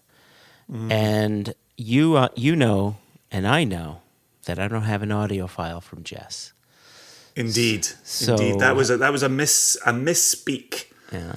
And so we will definitely have the dear Jess on, but it won't be in this episode. She did actually say to me in one of our weekly meetings, like, "Oh, I find out I've got some information to be sharing, and I found that out by listening to One Nation Under Whiskey." I was like, "Oh, that's good. I'm glad you're listening to One Nation Under We Whiskey." manage by podcast. I mean, who else?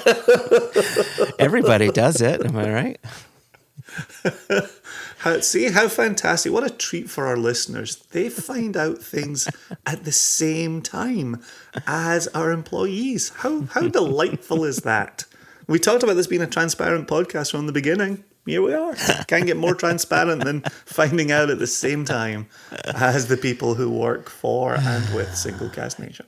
You know, I will. Let me add one little bit of news here, and if we've mentioned this before, then you get to hear it all again. But our retail release number 7 is, and that's retail release number 7 for the U.S. It's about to get in the air. It is in the air. It's about to hit U.S. shores. So you should be seeing that hit store shelves within the next few weeks. Really excited about that. Along with that shipment is our 17-year-old Orkney from a sherry butt. And that one is not a retail release. That one's our online release. And so we're going to be selling those one per person. I think we, you know, as I'm mentioning this, I feel as if we have mentioned this before, so I'm just going to reiterate it. We're going to be selling that one per person. It's in collaboration with the Water of Life film. Our friends Greg and Fiona and Alphonse out there, and Trevor. And so we're collaborating with them and their movie, and that will go on sale. I don't know when that'll go on sale, Jason. Sometime in July. How's that? Is that good for you? It is. We will be speaking with Greg of Water of Life film, Greg Schwartz of Water of Life film for the next One Nation Under Whiskey. Yes. And that will be right before the sale of this wonderful Orkney cask, which, nae do to boot it, it is a fantastic bottling. And now I do remember talking about this because I remember comparing it to some of those early 2000s single cask bottlings of a distillery called Highland Park. Ours is from an Orkney distillery, It's not from Scapa, but it is from an Orkney distillery. And similar to what Highland Park did in the early 2000s, we're releasing a cask of similar luxurious qualities. Luxurious quality. I like that a lot. You're welcome.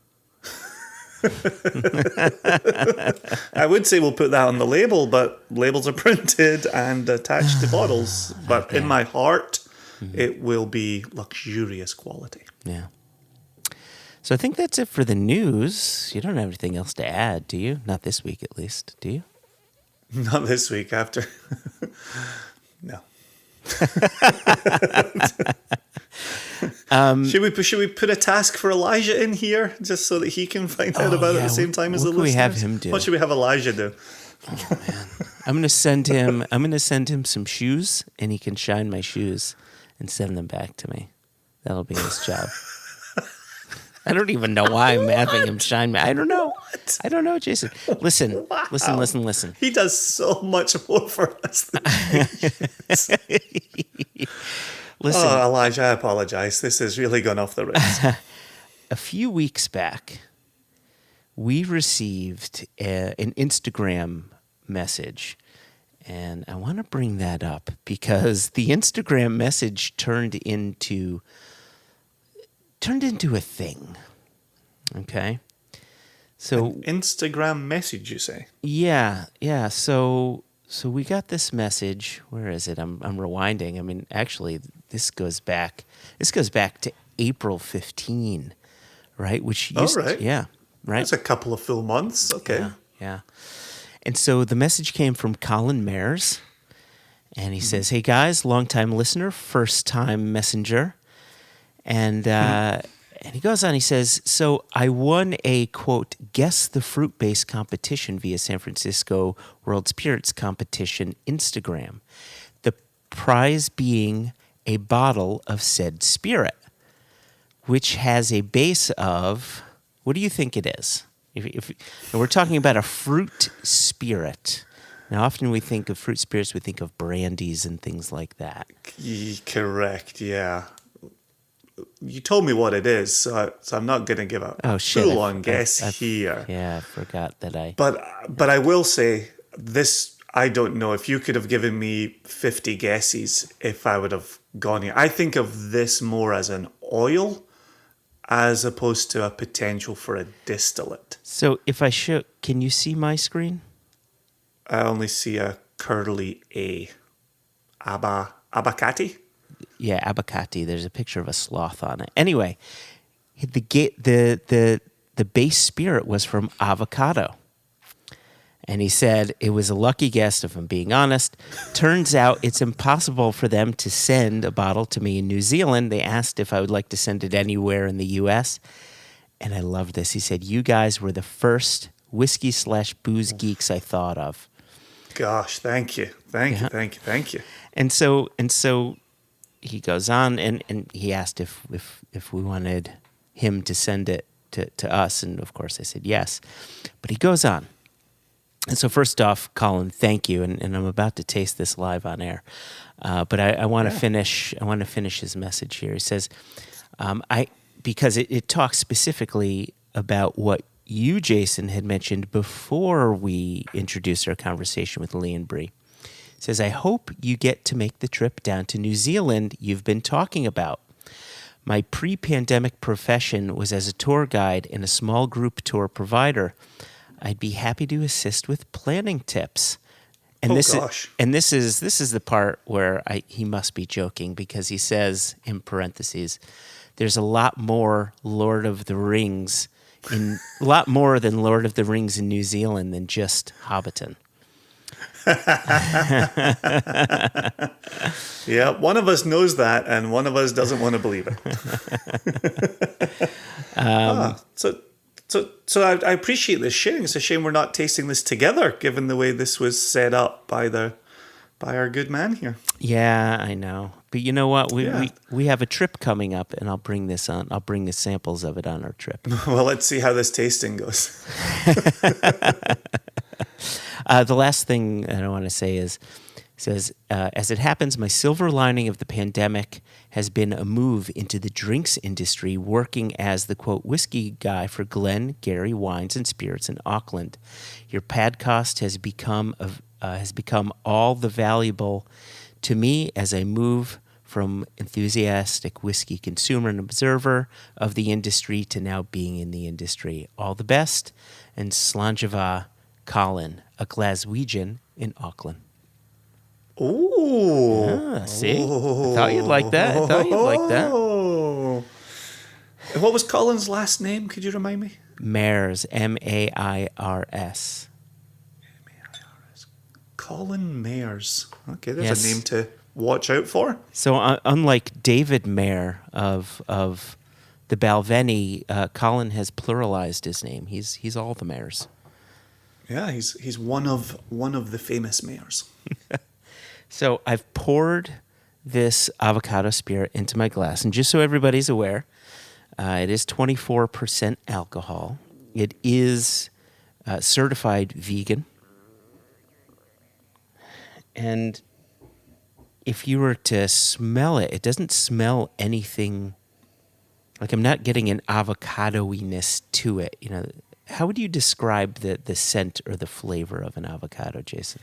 I think of the fattiness, and I think there's a bit of, and I know it's obviously coloured green, but I often think of a certain greenery with fresh avocado as well. Like, it's that fatty, almost fresh shoots kind of greenery from an avocado. I'm just trying to figure out how they get avocado in this process. Like, how do you treat avocado flesh to get sugar, to get a wash, to get a fermentation, to get alcohol? I just can't get beyond avocado oil. I do imagine it having a good texture from given how stuck I am. Well, let me read the back of the label for you, and again, I think you had the brand name right, Abacati or Abacati. I don't know. Abacati sounds better. Abacati avocado dry. Abracadabra. Abracadabra. Abacati, abracadabra avocado dry spirit is a culinary sensation. With its fresh green color, goes back to a very old Brazilian recipe from the 17th century. The avocado dry spirit is nevertheless an innovative spirit that combines sun-ripened avocados, exquisite rum notes, and raw sugar with a touch of pineapple and lime for a refreshing, pleasurable taste experience. And you get the rum right off the bat, like this fresh, sweet, rummy kind of quality, mixed with that, maybe pineapple upside down cake or like that bruised pineapple when it's almost gone just a bit too ripe. There's also like a delicate, salty backbone, like a heavy, leathery, salty backbone to it. It's not just that sweet, sugary, pineapple, rummy kind of thing. There's a heavy earthiness. I'm going to sip it now. And that's, oh gosh, you just used the word. I was about to ask you, is this a sipper? Is this a cocktail ingredient? Is this in need of ice? I hear avocado, I think of lime.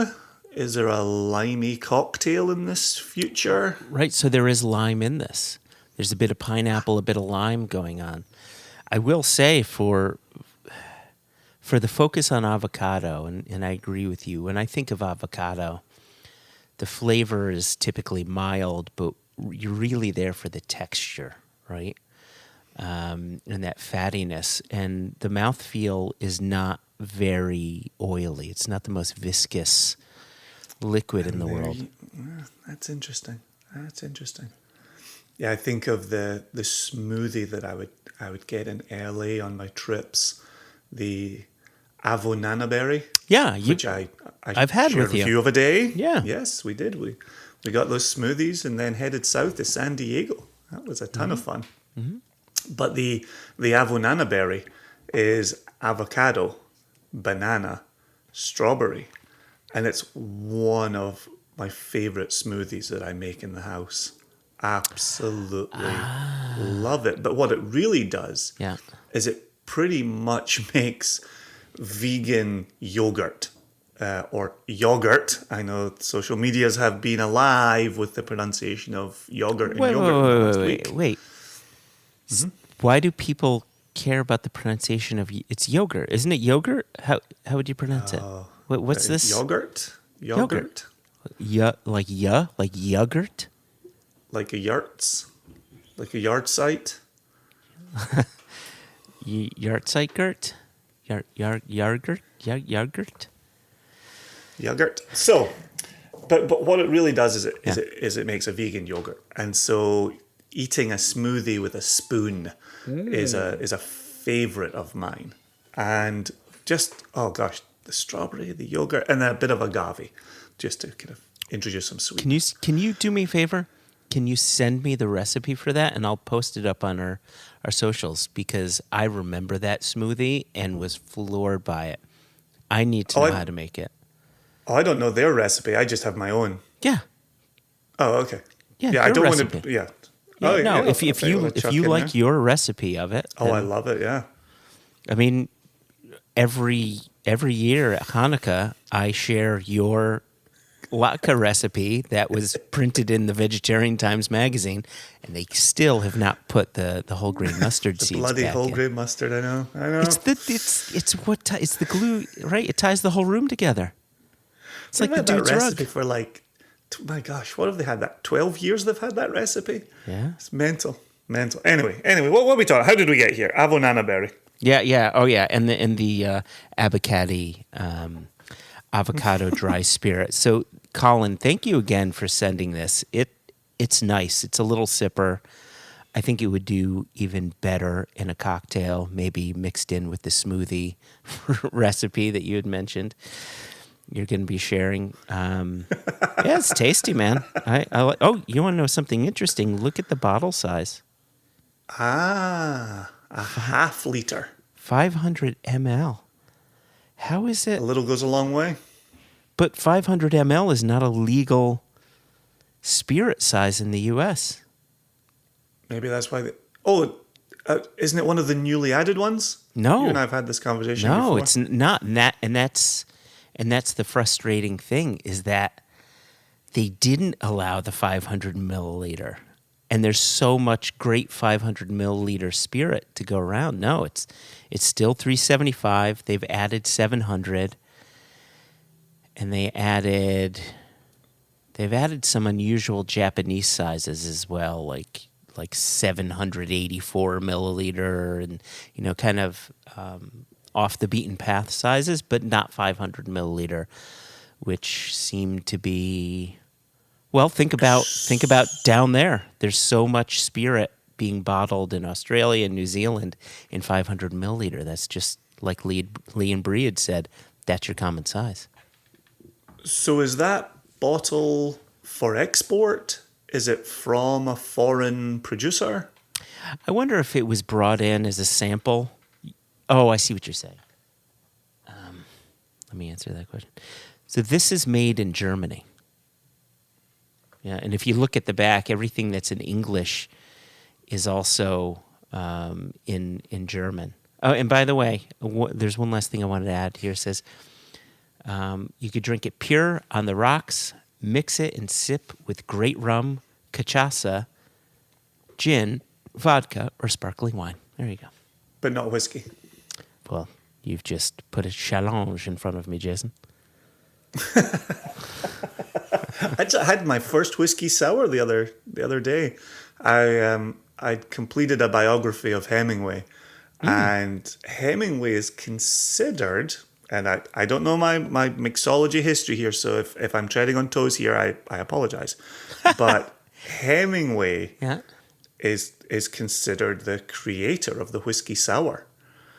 And so in looking up a bit of information on the whiskey sour, I thought, I'm going to give this a try.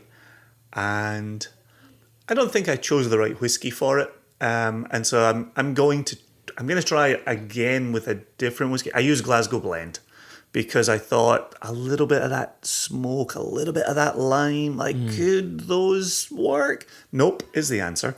So I'm going to use Oak Cross with a bit of lime and see where we stand. See, so two things. When you mentioned Hemingway and not wanting to step on any toes, I thought of Hemingway's polydactyl cats, and that made me laugh.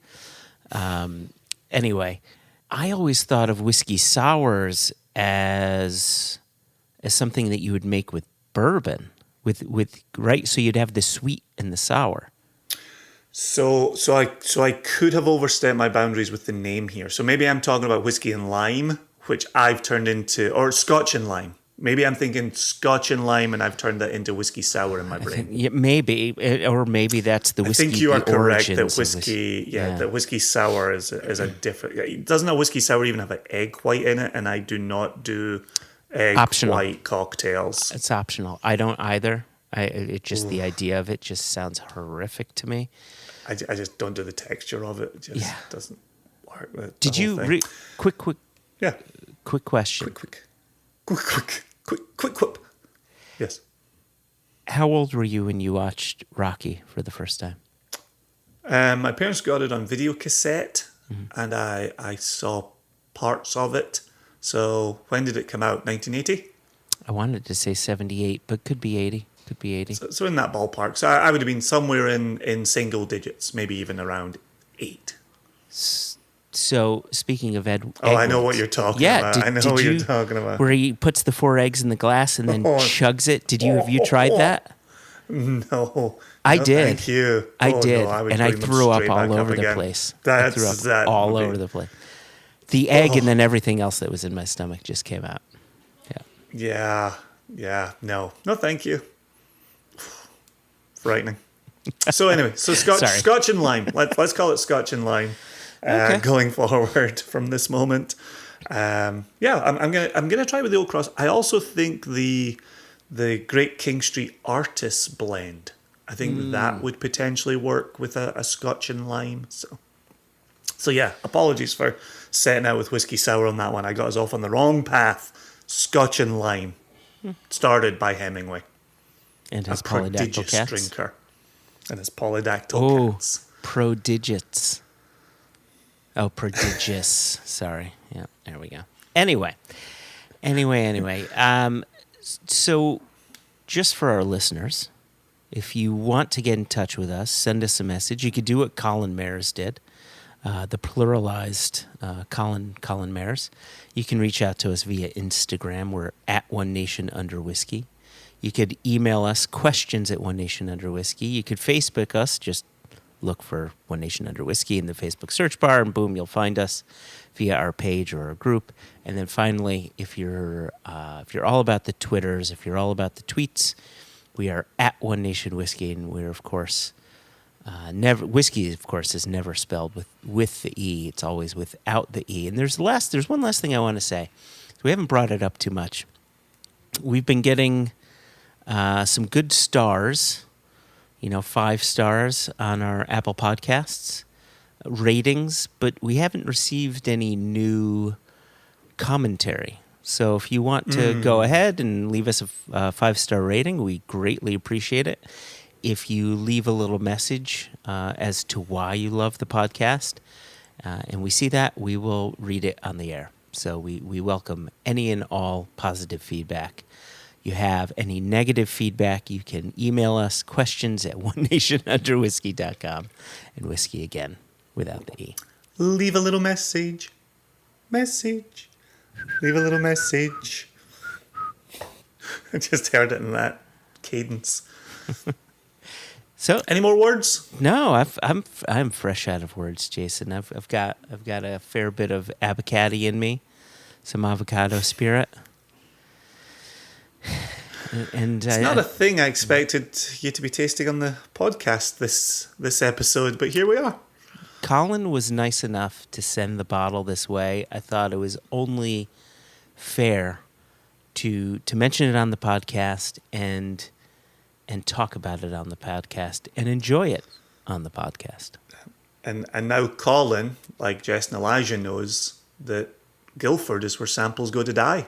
So I look forward to tasting it in person in Kentucky, not on the podcast. We can record while we're in Kentucky. I'm not taking all my stuff. I'm taking all of our stuff. Oh, that's true. You are. You are. Yes, we've got an interview scheduled in there. Yes, we do. Yeah. Yeah, we do. That's only, yeah. All right. All right. All right, all right, All right. See what I did there? See what I did? Oh, that was so... I'm not sure people know what I did there because we haven't given too many details, but I know what I did there, and I'm so proud of myself. So proud. Well, Jason, thanks to you as always for being my wonderful co-host, my friends with benefits of being able to work together, and that's the only benefit that we share. Thanks to Leigh and Bree for being, Of course, the wonderful people that they are, making the wonderful whiskey that they do. And thanks to Colin for reaching out, for sending this avocado spirit. And thanks, as always, to our listeners. We really appreciate it. Until next time, Jason, listeners, I bid you all adieu. Oh, gosh. Hold on, I'm almost there. Yep.